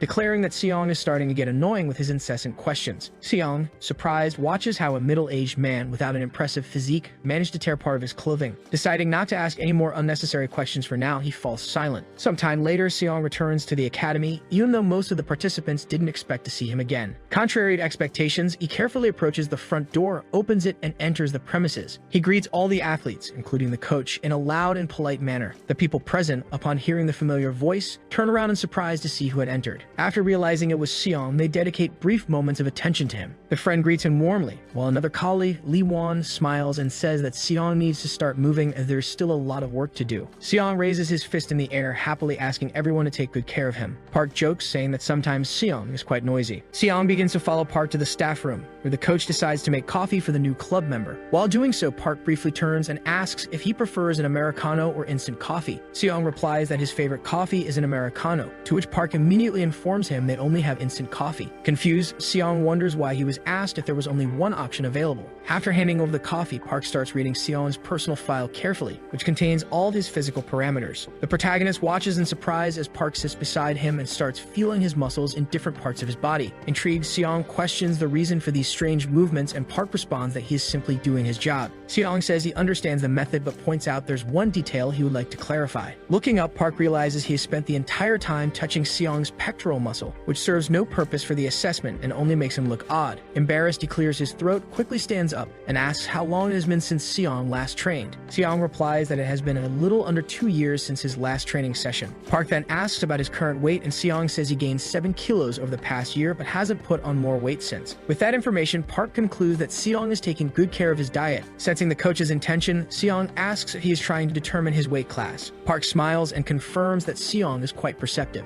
After checking the necessary indicators, Park declares that Seong's muscle mass, body fluid levels, and physical condition are in excellent shape. He also adds that his weight is quite stable, meaning no drastic changes will be needed for now. Curious, Seong asks which category he fits into. Park responds that he still needs to confirm, but most likely Seong belongs to the lightweight category. Seong is surprised and questions if Park is sure since he weighs 80 kilograms. The coach replies that he is aware, and Seong realizes he will have to lose around 10 kilograms. Park agrees and confirms that Seong is absolutely right. However, Seong starts to worry, asking if losing that much weight won't be excessive and affect his strength and endurance. Park reassures him, explaining that the weight loss will only be necessary for the fights, but on regular days he will maintain his normal weight. This way there will be no issues with his strength or stamina. Seong then comments that he thought weigh-ins happened the day before the fight. Park confirms that according to MMA rules, weigh-ins indeed occur the day before the match. This confuses Seong, who asks if that means he will have to lose 10 kilograms in a single day, adding that no human could do that. Park tells him to trust the process, as the coach will always monitor his condition. He also emphasizes that Seong will understand all the details when the time is right. Finally, Park informs him that the next item on the list is to continue with training. Park notes that Seong is a special case, as new members usually go through a test at the headquarters before joining the club. He then looks at Seong and states that his entry was unusual since he joined the team without any prior training or basic knowledge. This pressure makes Seong uneasy, and he admits he still has a lot to learn. Park, however, stresses that Seong needs to act quickly, as he must master jiu-jitsu, kickboxing, and wrestling in addition to strengthening his body to fight professionally.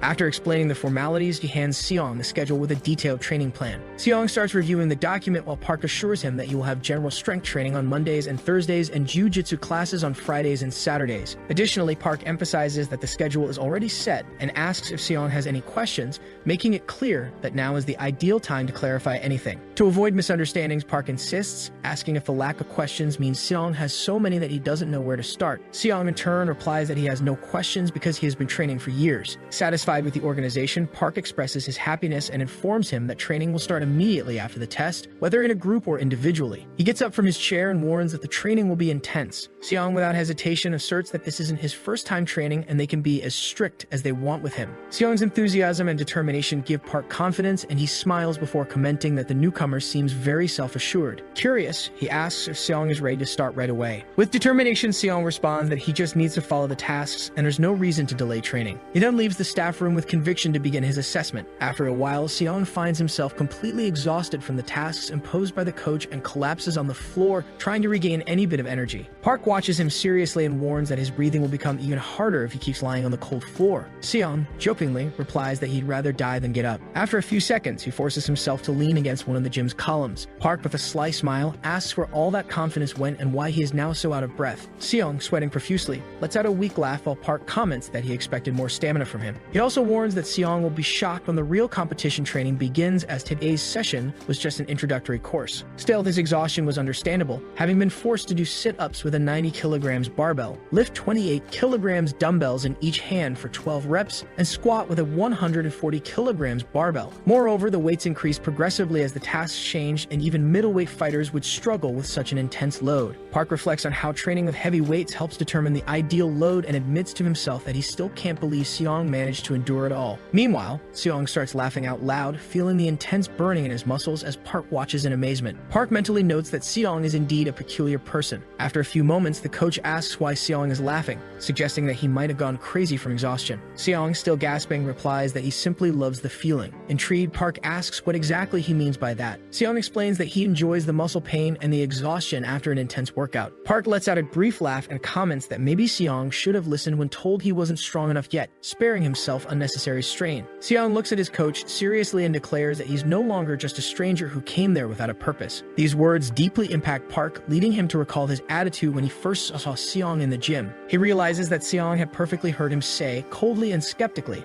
that training for a week wouldn't make any difference. Seong, still catching his breath, brings up that moment, recalling Park's indifferent tone. Park clears his throat, recognizing that he may have been too harsh with the newcomer. He concludes that he should apologize for his rudeness. After a few seconds of silence, Park turns to Seong and orders him to get up because it's time to stretch. Surprised, Seong protests, reminding him that they had already stretched at the start of the workout. Park, however, cleverly retorts that this is a conditional training session. Seong, suspicious, asks if he's just joking, to which the coach responds with a mysterious smile, saying it's all part of the training. Suddenly, their interaction is interrupted by an unknown, mocking voice whispering that, according to rumors, Seong didn't pass the endurance test. Startled by the unexpected appearance, Seong jumps back several meters before falling to the ground. The one responsible for the scare reveals himself, Edward, the strength and conditioning coach. Seong, trying to maintain composure, respectfully addresses Edward and asks what he's doing there. Edward, striking an overly confident pose, replies that he's there to lead the second half of the training, adding that Seong should have already been informed. He then approaches and, without ceremony, announces that it's time to continue the exercises as there's no time to waste. Desperate to escape the situation, Seong tries to argue that it would be rude to switch coaches mid-session and that he intends to complete all activities under Park's guidance. Edward, unfazed, turns to Park and asks how they should handle this complicated situation. For a brief moment, Park looks at Seong, who returns the gaze with a pleading look, practically begging not to be handed over to the strength coach. For a few seconds, a slight smile forms on Park's face and Seong feels a glimmer of hope. Maybe he has been spared the extra load of training. However, his joy is short-lived. Park, still amused, tells Edward that his session with Seong is over and that he's now free to proceed with a new coach. In desperation, Seong tries to convince him to reconsider, insisting they haven't done the stretching yet. Ignoring him, Park simply leaves the gym, reflecting on everything that has happened. He realizes that he still has much to learn, including an important lesson: to stop trusting athletes so easily. Looking through the gym's glass window, he watches Seong struggling with the difficulties of the training. Park notes that in all his experience, he has rarely seen someone with such determination. A determined person with willpower and perseverance will always find their way. Park continues walking down the corridor, lost in thought, concluding that it's already clear to him Seong will be the rookie who will take MMA market sales to another level. Meanwhile, Edward, an extremely demanding coach, looks at Seong seriously and questions how he dares to give up now, having completed only a single round of exercises. Hearing Edward's reprimand accusing Seong of shirking his duties,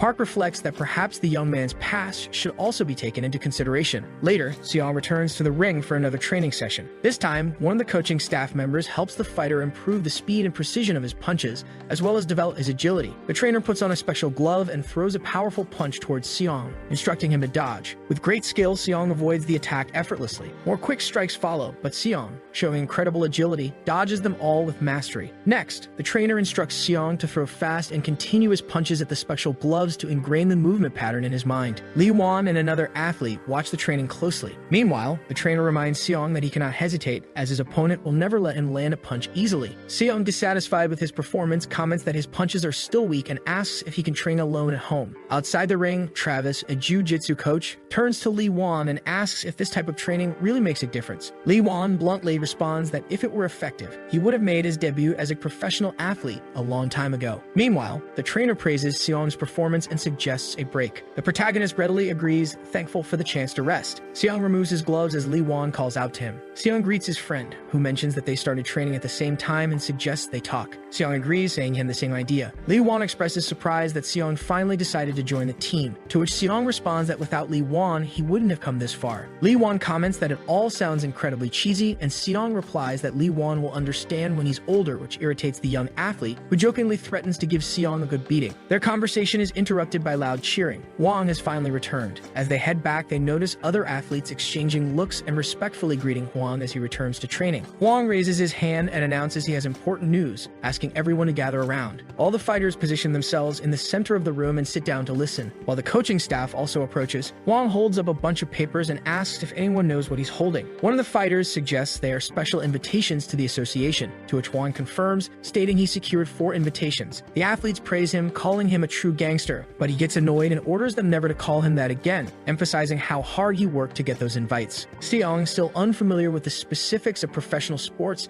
asks Lee Won what those invitations are. Lee Won explains that they are invitations to the championship, meaning the team is invited to 4 different competitions. Seong suggests that anyone could compete in the championship, but Lee Won quickly crushes his hopes, explaining that it's only possible because the organizers know the kind of show Hwang's team can deliver.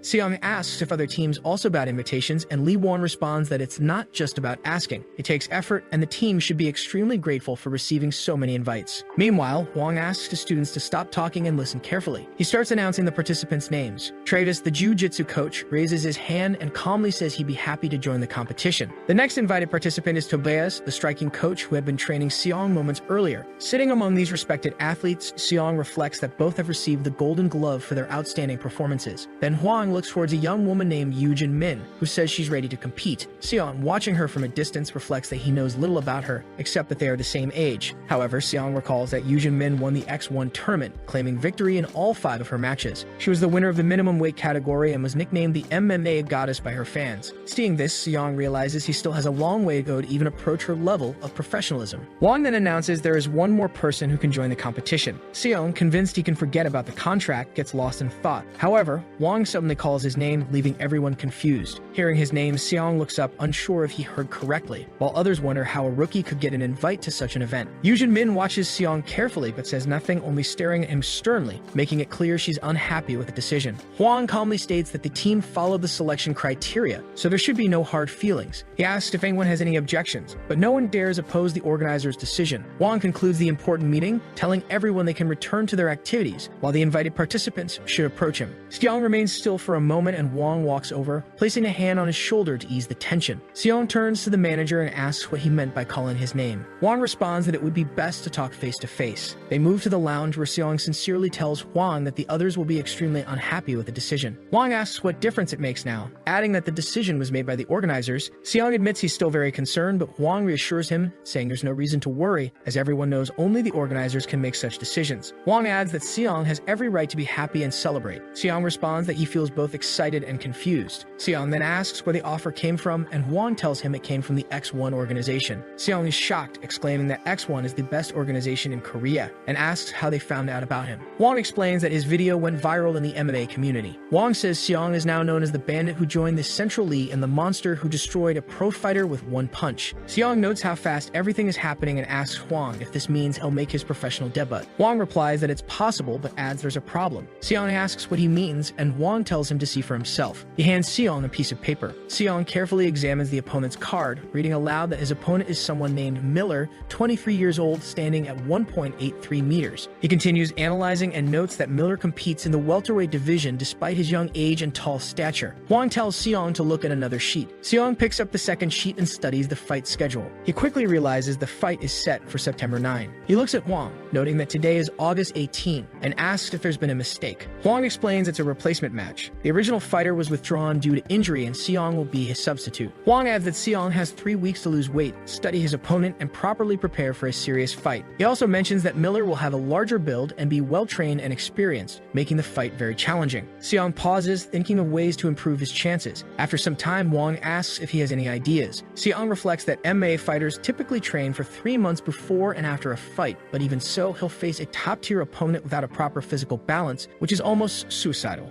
Despite this, Seong looks at Hwang and says he's willing to give it a shot. Hwang, surprised, asks if he's sure, warning that there's no turning back. Seong meets Hwang's gaze seriously and confirms his decision. Hwang watches him for a moment and calmly says he can sign the contract tomorrow and rest for today. Seong asks if that's all he needed to hear, and Hwang replies that if Seong hadn't agreed, he would have thrown the invitation away. Seong reflects on how tough the fight will be and starts leaving the room when Hwang stops him, saying he has a question. Seong turns back as Hwang asks if his parents know he competes in MMA. After hesitating, Seong admits they don't know he attends this gym or participates in events. Hwang responds that he shouldn't get involved, but as their son, Seong shouldn't fight without their consent. Seong quickly promises to tell his parents about his new professional hobby and ask for their permission before deciding. Before Seong leaves, Hwang offers the best solution: talk to his parents today and make a decision tomorrow. Seong asks if he really has so little time, and Hwang confirms, explaining they need to respond to the organization by tomorrow or they'll change the schedule. Hwang advises Seong not to be stubborn and not to upset his parents, adding that he should tell them the truth, and if they agree, he can compete.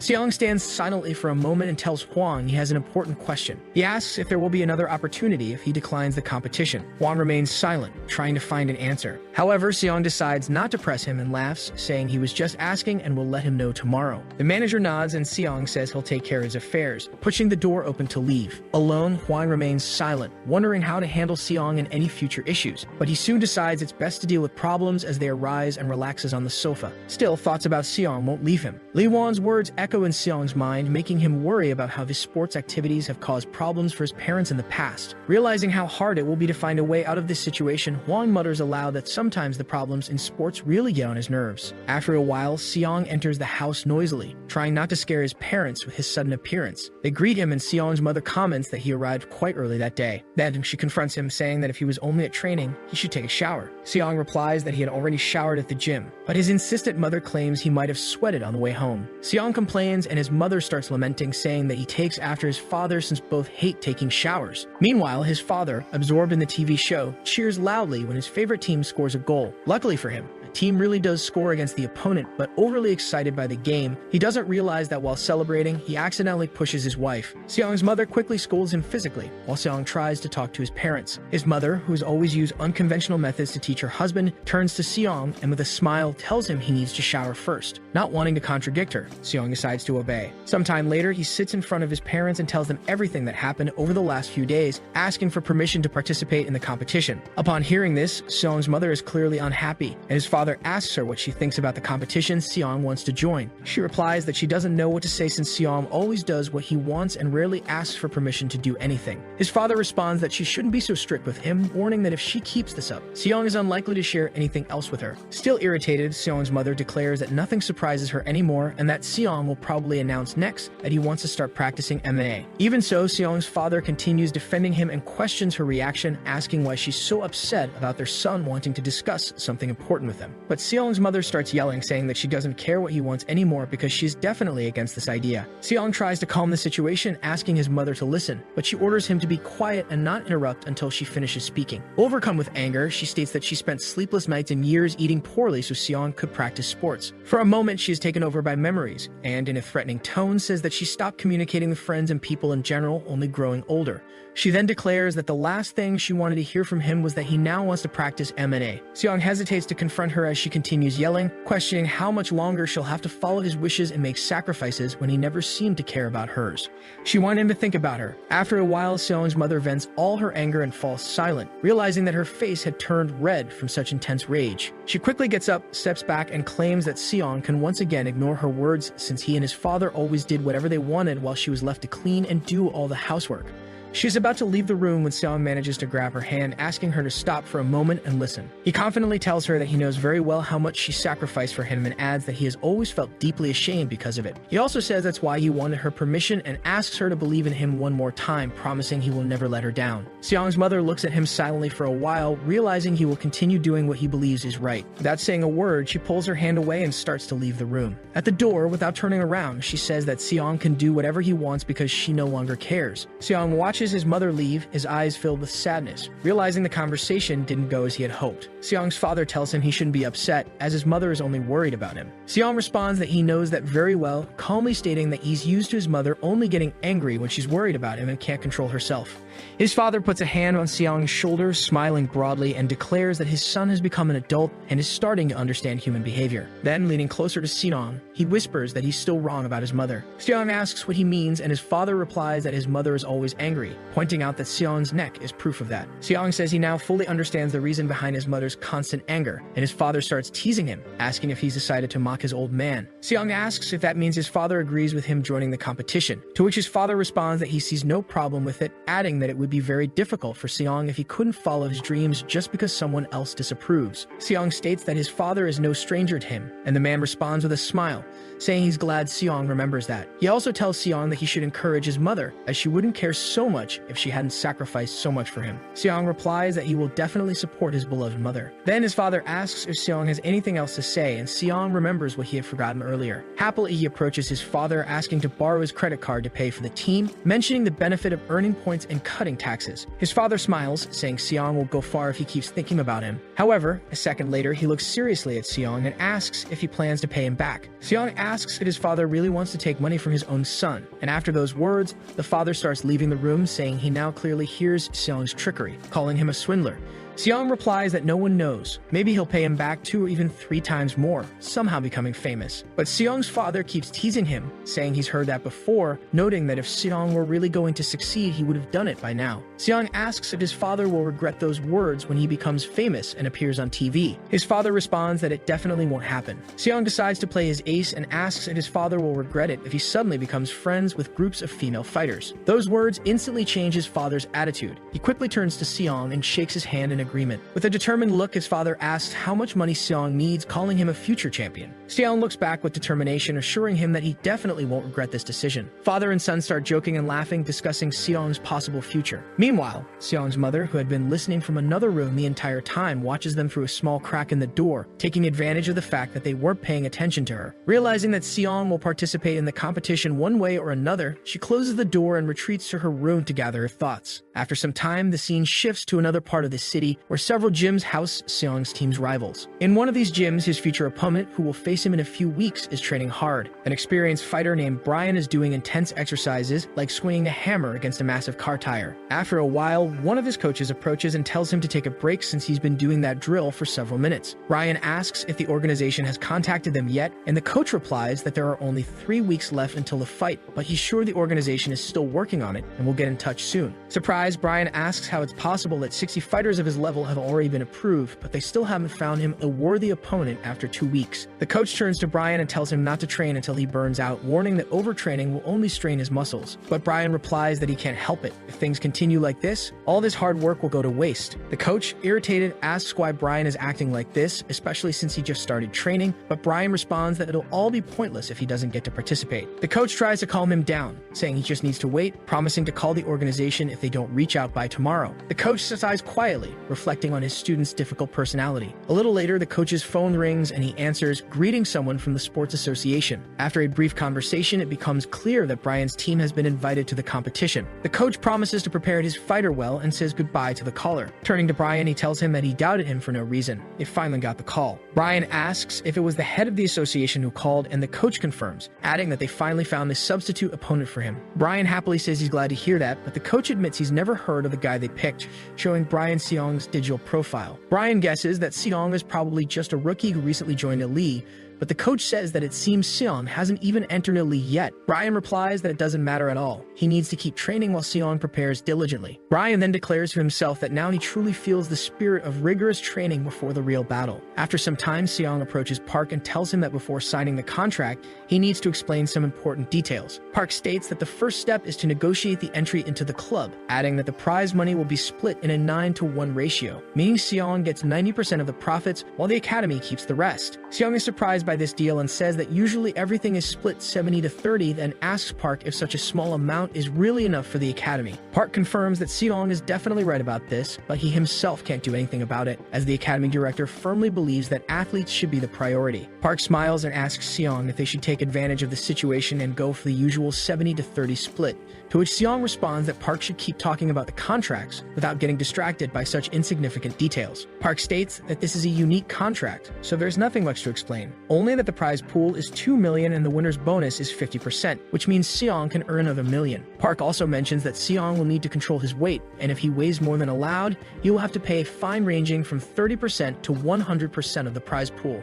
He explains that 100% means Seong would have to forfeit all his earnings as a penalty, adding that this is fair since it's the fighter's fault if he becomes overweight, and it wouldn't make sense for the organization to be responsible for that. Park further adds that there are no additional clarifications about the remaining conditions, so Seong can review them himself. Seong immediately asks Park how much money he will receive after winning, to which Park responds with a smile that he didn't expect Seong to ask such a question. Park explains that initially 3% of the 3 million will go to the organization's tax, 10% to the organization itself, and then another 3% tax will be deducted again, resulting in 700,000 going to the 3 companies supporting the club. In the end, Seong will receive 3,300,000. Seong happily reflects that during all the time he worked at the grocery store, he couldn't even make 5 million, but here, with just one fight, he can earn 3 million. Park, watching Seong with a smile, says he can clearly see Seong drooling, implying he can smell serious money. Park asks Seong if he has any more questions, to which the protagonist replies that he has no further questions and everything is clear to him. After this, Park says he has one last and very important question for Seong and lightly clenches his fist. He asks Seong if he plans to leave after this fight, to which Seong confidently responds that he doesn't plan to leave and will take advantage of every opportunity. Park seriously states that if Seong doesn't try his best this time, he probably won't get another chance. These words have a significant impact on Seong, who looks at Park intently, trying to understand why he said that. Park explains his point, stating that the organization isn't a charity and won't waste money, as it's all about show and success. He adds that Seong can't just win or lose fights. He must also learn how to capture the audience's attention. Park tries to encourage Seong, saying that if he lacks enough skills, he should show confidence and strength, and if he can't do that, he needs to demonstrate resilience to maintain his composure.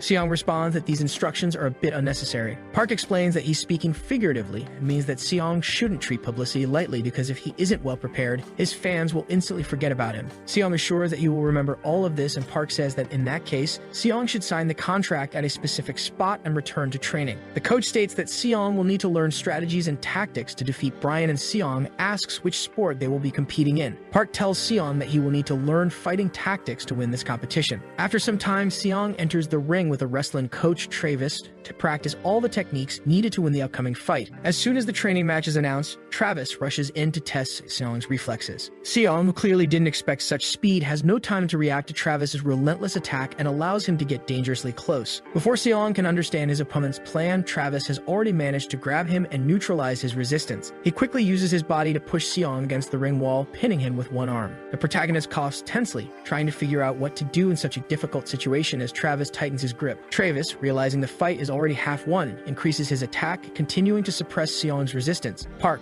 watching the fight, asks Seong if he oiled his legs, adding that he never expected Travis to pull off a move so easily. A brief flashback to 15 minutes earlier shows Park explaining to Seong that wrestling is suited for powerful strikes and will now be part of his training. Park explained that the wrestling style is simple, using a common range of attacks and holds, but also teaches how to avoid such moves. This creates the false impression that there's nothing special about it, but it actually means the wrestler understands his opponent well and is highly trained. Park also mentioned that Brian, with his large physique and experience, would definitely use holds, holds. If Seong couldn't handle them, he wouldn't even manage to throw a punch without being hit multiple times. Seong, hearing that wrestling would be necessary to win, asks Park if he can really learn all in such a short time, considering he has never practiced this type of fight before. Park reminds Seong that he once said he was a Korean wrestling athlete, which surprises Seong. Suddenly, Seong realizes that Park was referring to a special kind of wrestling called Surium, one of Korea's oldest sports. It developed during the working lives of ordinary people. Seong confidently states that when it comes to that kind of wrestling, he can handle anyone. Park adds that this could be a serious advantage, allowing Seong to quickly adapt his fighting technique. Park advises Seong to warm up and have a test fight with Travis to review his wrestling skills. In the present moment, Seong reflects on how confident he was in his strength, but Travis managed to put all his fighting skills into question in just a few seconds. Looking at Travis's impressive grip, Seong thinks that his stamina is being drained like a giant vacuum cleaner. Realizing he must give his all to show his best performance, Seong decides to use a trick and strikes Travis's leg with his heel. Travis doesn't have time to react to the quick blow, and Seong manages to briefly unbalance him. Having suddenly lost his footing, Travis staggers, feeling there's nothing to hold on to. Seong takes advantage of this moment, placing his hand on Travis's shoulder to execute a special move. Before Travis can recover, Seong tears himself free and throws Travis toward the wall. Seong capitalizes on his success, rushing at Travis and pushing him against the wall with all his remaining strength. Travis is surprised by the sudden turn of events and reflects that Seong is much better than he initially seemed. Meanwhile, Seong charges at Travis's legs to execute a powerful takedown and finish the fight quickly. Travis realizes Seong is trying to take him down and counters to avoid losing to the rookie. He grabs Seong's body and leans over him, trying to unbalance him and finish what he started. At that moment, a jiu-jitsu coach named Suyak appears next to Park and comments that the rumors were true. Seong is really as good as Travis. He adds that Seong is skilled at using holds and balance, which means he'll succeed in jiu-jitsu. Park mentally agrees, noting that he initially thought Travis would easily handle a rookie like Seong. Meanwhile, Travis is struggling, feeling that if this continues, Seong will completely drain his energy. To break free, Travis uses his weight to flip Seong to the other side, while Park reflects that Seong's opponent is a heavyweight wrestling veteran. Seong tries to escape Travis' grip, but Travis continues his attack, dodging Seong's strikes and closing in again. Before Seong can react, Travis grabs him and throws him over his shoulder. At the last moment, Seong tries to leap away, but Travis grabs him and lifts him off the ground. Travis mentally notes that Seong's upper body defense is lacking, while Seong attempts another kick to Travis's leg. This time, Seong successfully breaks free from the hold, and Travis mentally praises him for using unconventional techniques to handle difficult situations. Seong jumps back, and Travis responds that he has blocked all of Seong's moves so far using his skills learned during school training. Travis turns to Seong, saying he knows many advanced moves and isn't as simple as he first seemed. However, Seong tells Travis that it's too early to be surprised, as he still has some tricks up his sleeve.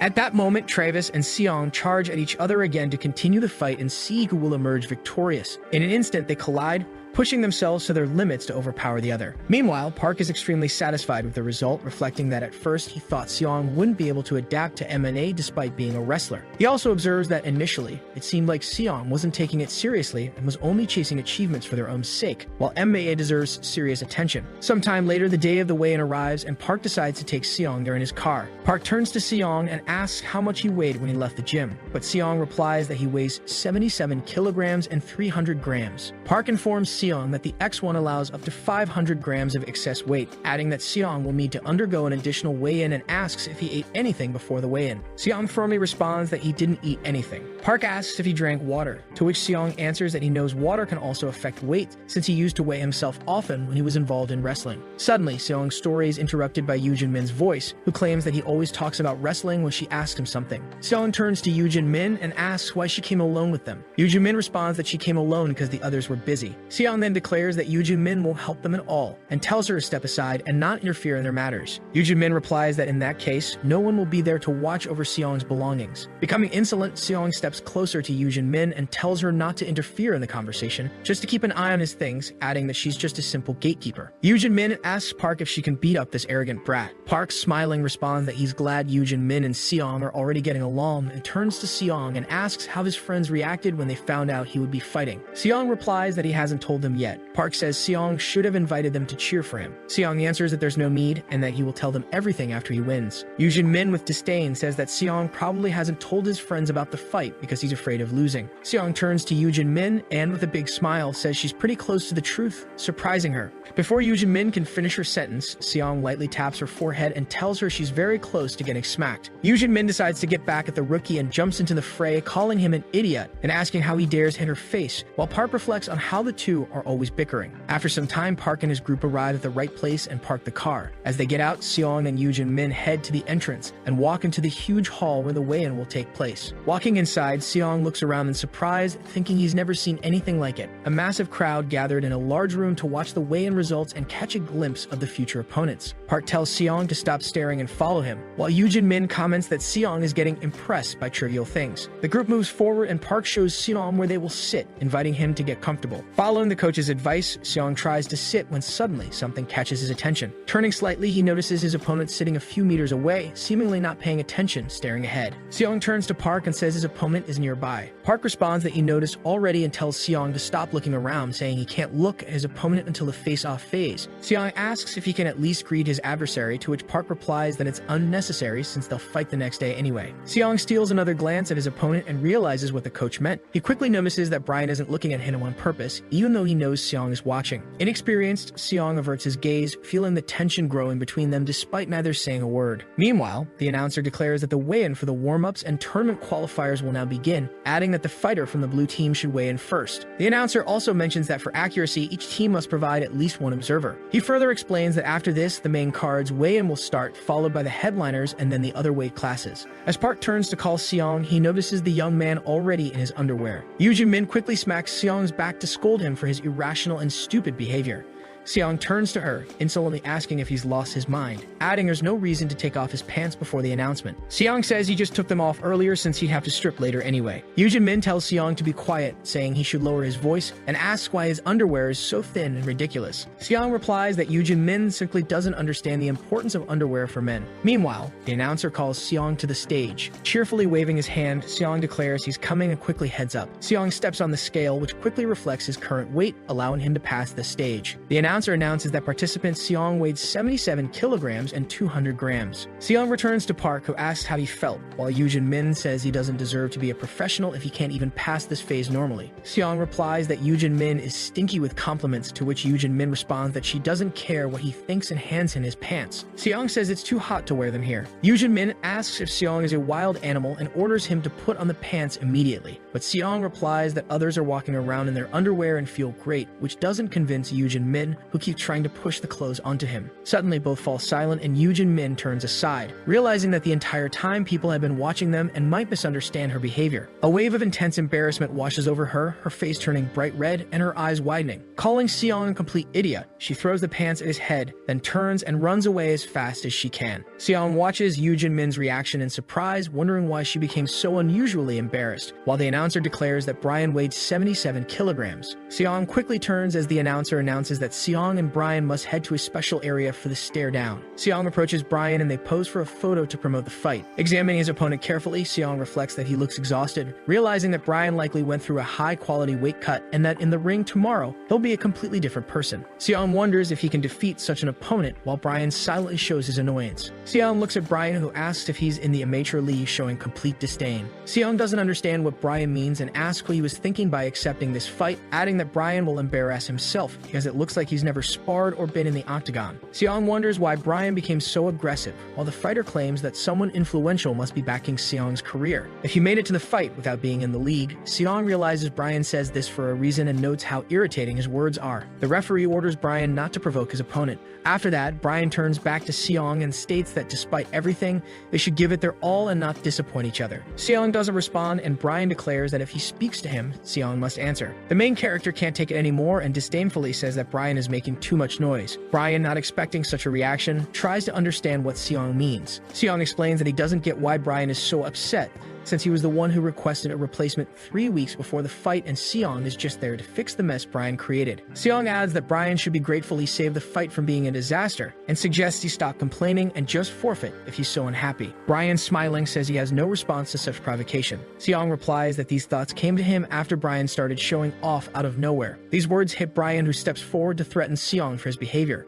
Approaching him, he asks Seong if he has any last words before he ends his miserable, meaningless life. Seong reacts completely indifferently to such threats. Ryan starts bragging, declaring he could smear someone like Seong against the wall in seconds, but Seong interrupts his endless talk with a strike to his neck. After taking a nasty hit to the throat, Brian clears his throat and steps back, trying to catch his breath. He looks up, glares at Seong, and calls him a damn bastard before lunging at him. However, the referee and coach restrain the enraged athlete, ordering him to stop his reckless behavior. Meanwhile, Seong calmly picks up his pants from the floor and says that if Brian is unhappy, he should show it in the fight instead of talking so much. Seong is about to leave but decides to stay a bit longer to say one more thing to irritate Brian. Looking closely at his angry opponent, Seong says there's only a 1-year age difference between them, so Brian shouldn't speak to him so condescendingly. A few hours later at night, Seong goes home to rest well before tomorrow's fight. When he opens the apartment door, Seong loudly announces that he's back, so as not to startle his parents with his sudden appearance. Looking around, he realizes that only his mother is in the apartment and asks her where his father is.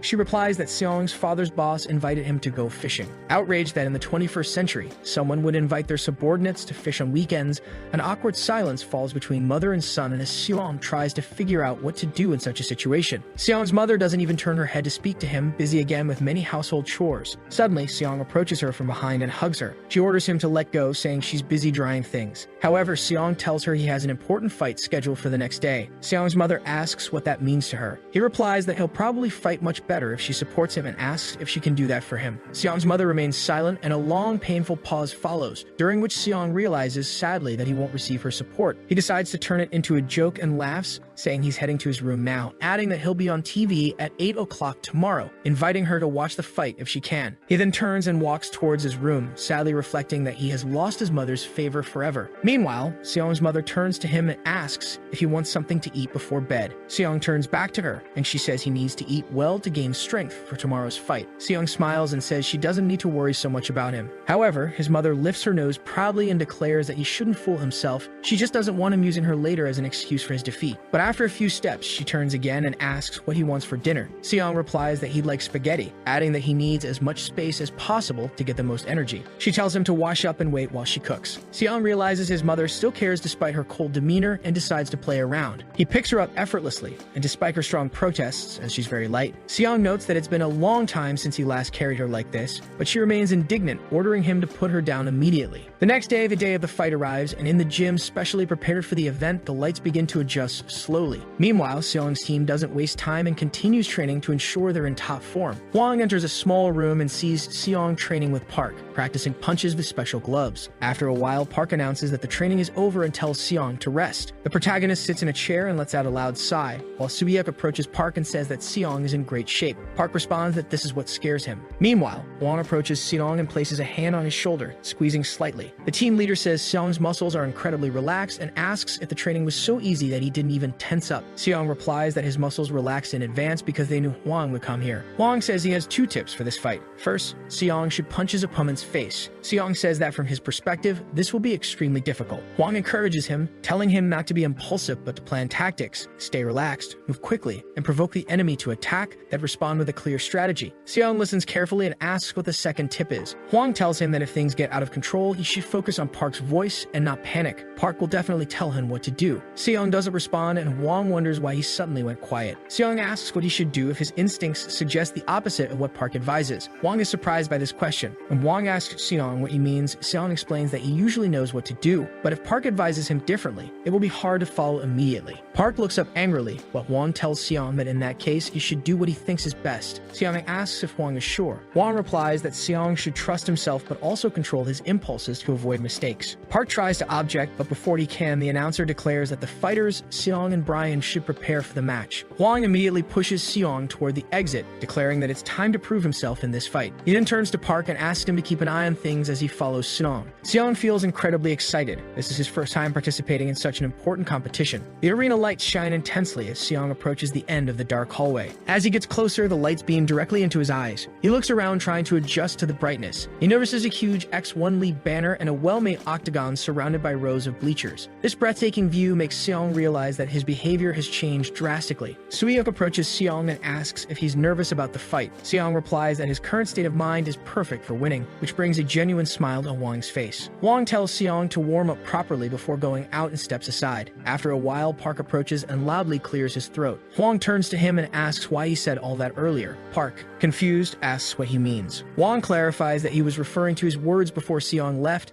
adding that he's responsible for this fight and that it would be good if Seong followed his orders. Park suggests that Hwang gives Seong some space and let him act on his own. Coach Park objects, saying it's Seong's professional debut and he can't just let him do whatever he wants. He adds that Seong isn't like Hwang, and if he listens to Hwang and loses, the shock of defeat might make him quit the sport. Hwang tells Park that Seong recently confided that in sports people always told him what to do, which is why he refused a contract with an elite club. Hwang adds that since Seong knows how long he'll stay in this profession, it's worth letting him make his own decisions, at least once. He also mentions that there's no proof that this will be Seong's last fight and that it'll be interesting to see him in action. Park comments that Hwang's reasoning was especially long this time, to which Hwang irritably responds that Park shouldn't pretend he listened to all of it. The announcers declare that the main event is approaching. They announce Seong from the blue team as the first to enter the ring. Seong steps into the ring and the announcer highlights that this is his first fight, noting that he has only been practicing MMA for 40 days and hasn't competed in the amateur league. Despite having no official career, he managed to defeat a semi-pro opponent with a single punch and stood out during sparring. The second announcer comments that it's rare for rookies to reach such events and wonders if Seong will handle the professional environment. His colleague replies that it should be easy for Seong and that the result will depend on how he performs against Brian. The announcer then introduces Brian in the red corner, a rising star with 3 victories under his belt. The crowd is sure he'll secure another win tonight. Seong finishes preparing for the fight as Hwang yells at him to stay calm, move quickly, and not worry. Seong replies that he won't let his coach down. The announcers declare that tonight's main event, X61, will feature the first match in the 77 kilograms weight class. In the blue corner stands Seong, 178 centimeters tall, a mysterious athlete and rising star. Moments later, the second announcer introduces Brian in the red corner, 185 centimeters tall, a future star in the welterweight division. The referee announces the final preparations and calls the fighters to the center. Seong carefully examines Brian, noticing his toned muscles, a sharp contrast to how he looked during the weigh-in. The protagonist realizes he must be careful and not get caught. At that moment, Brian turns to Seong and says that someone should ensure they learn as much as possible from this fight. Brian adds with an irritated look that this will be Seong's last professional match. Ryan's threats don't faze Seong, who calls him a total loser and asks if he's still mad about what happened yesterday, which leaves Brian stunned. Before Brian can respond, Seong continues, saying he thought Brian was just rude but now realizes he's also stupid. He then tells Brian to focus on the fight. The referee orders the fighters to touch gloves to complete the formal greeting. The fighters separate by a few meters, and the referee asks if they're ready. After confirming they both nodded, the referee gives the signal to start the fight and steps back. Park, watching closely from behind the cage, notes that Seong seems completely relaxed and confident. He turns to Soo-hyuk,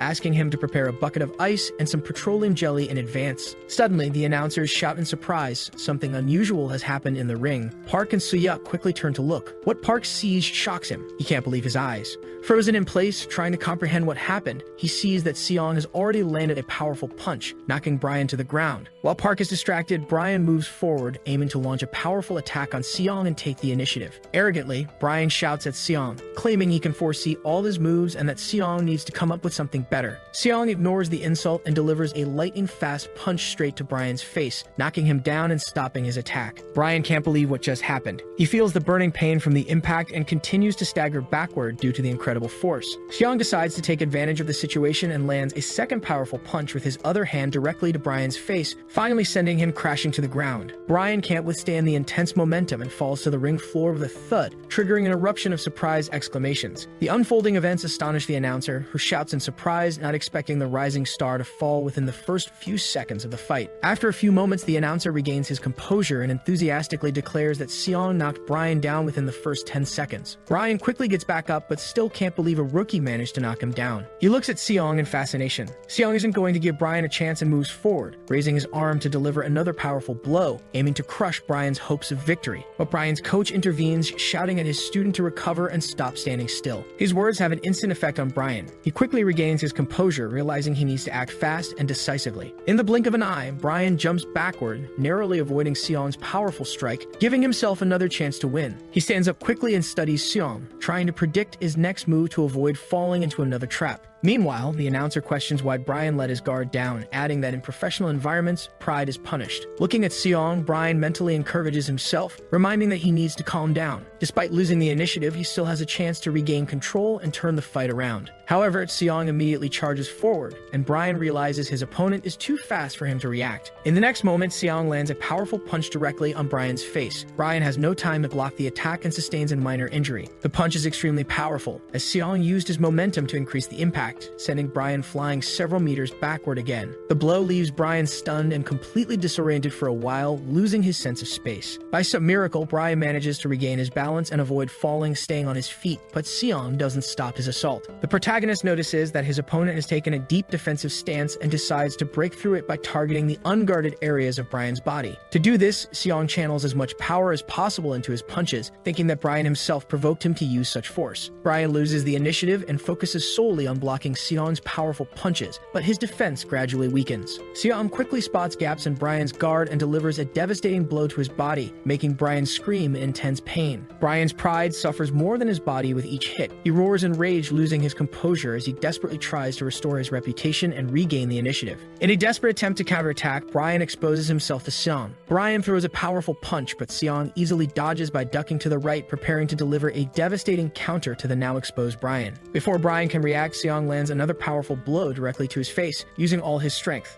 Unable to withstand Seong's immense power, Brian staggers backward, his pride taking another heavy blow. His eyes fill with fury once more, and he makes another reckless, desperate attempt to take revenge on Seong. Gathering all his remaining strength, he charges forward, screaming at Seong and ordering him to die. He raises his hand to strike, but Seong acts as though he anticipated this exact move. Despite this, Seong allows Brian to initiate the punch, planning to dodge at the last moment to maximize the spectacle. Just when Brian believes he's finally landed a hit, Seong swiftly moves to the side and lands another direct blow to Brian's face. Brian, briefly stunned, has only enough time to feel horror, realizing how quickly Seong managed to counterattack. Brian stumbles away from Seong, struggling to keep his balance as his vestibular system has been severely affected. Seong quickly assesses his opponent and notices Brian is now completely defenseless. He decides to act fast to seal his victory. However, Brian's staggering turns out to be a ploy to regain the initiative. Desperate, Brian lunges forward, trying to grab and spin Seong, using grappling techniques he had been practicing for a long time. Seong exerts all his strength to stay upright, attempting to block Brian's move and counter his grappling attempt. Brian's strength starts to wane, and Seong notices this, while Brian struggles to believe Seong managed to maintain balance. After a few seconds, Seong breaks free from Brian's grip entirely and pushes him away, gaining space and time to plan his next move. The push is so strong that Brian crashes into the ring's wall, grabbing it to avoid falling. The announcer comments with excitement, expressing disbelief that someone who has only trained MMA for 40 days is toying with a high-level veteran as if he were a novice. He adds that no one could have predicted this turn of events, calling it truly remarkable. Watching the fight, Park reflects on how different things are from what he expected. He had believed Seong would be at a disadvantage. Yet Seong has been dominating the fight from the very first second,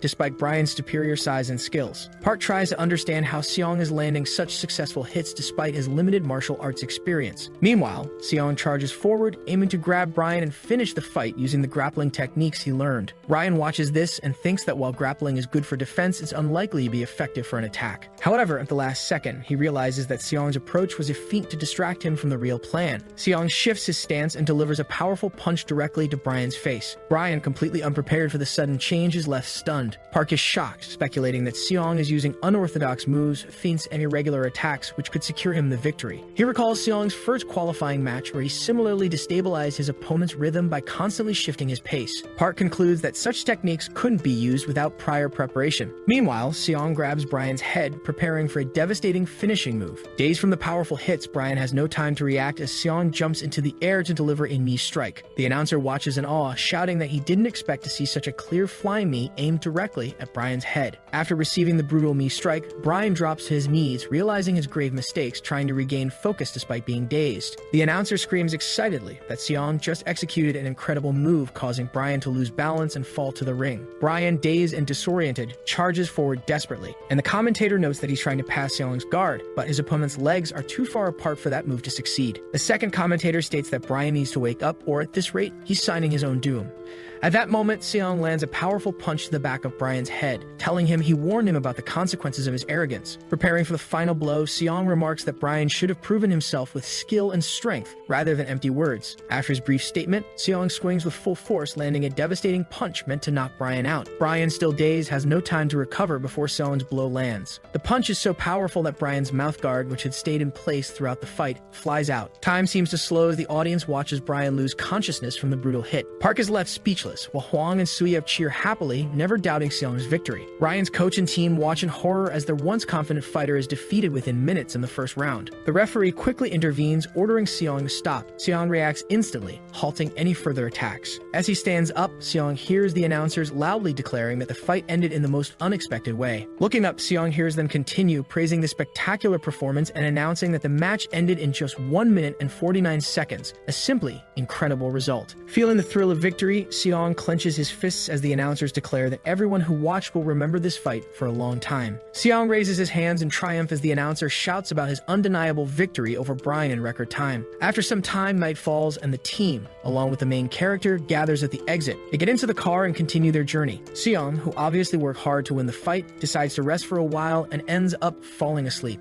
Hwang, sitting behind the wheel of the car, asks Park, surprised, if Seong really fell asleep that quickly, to which the coach responds that it's better not to disturb Seong now since he did a great job today. However, Hwang clarifies that he wasn't talking about Seong, but about Suyuk, who also decided to take a nap in the car, snoring loudly. Suyuk's snoring gets louder, and then Park and Hwang realize they'll have a long and difficult trip ahead to the gym. Nevertheless, Park decides not to focus on the negative aspects and, turning to the coach, says that today's performance was very good. He adds that he didn't imagine Seong would manage to avoid all the punches and finish the fight with a knockout in the first round. Hwang responds that he knew from the start that Seong would be good, but he didn't expect it to be so quick. He also says that it's been a long time since he felt his heart race with excitement for a fight, which makes Park feel a bit sad. Despite Seong's brilliant and confident victory, Park feels a deep sense of guilt. He briefly gets lost in his memories, and before his eyes, the scene of Suyuk lifting Seong so that he could show off properly in front of the audience appears. On Seong's face at that moment, it was clear to see the sincere joy of having won his debut fight, proving to everyone that he was a capable fighter. At that moment, Hwang happily declared that Seong had done an excellent job, but Park was very sad,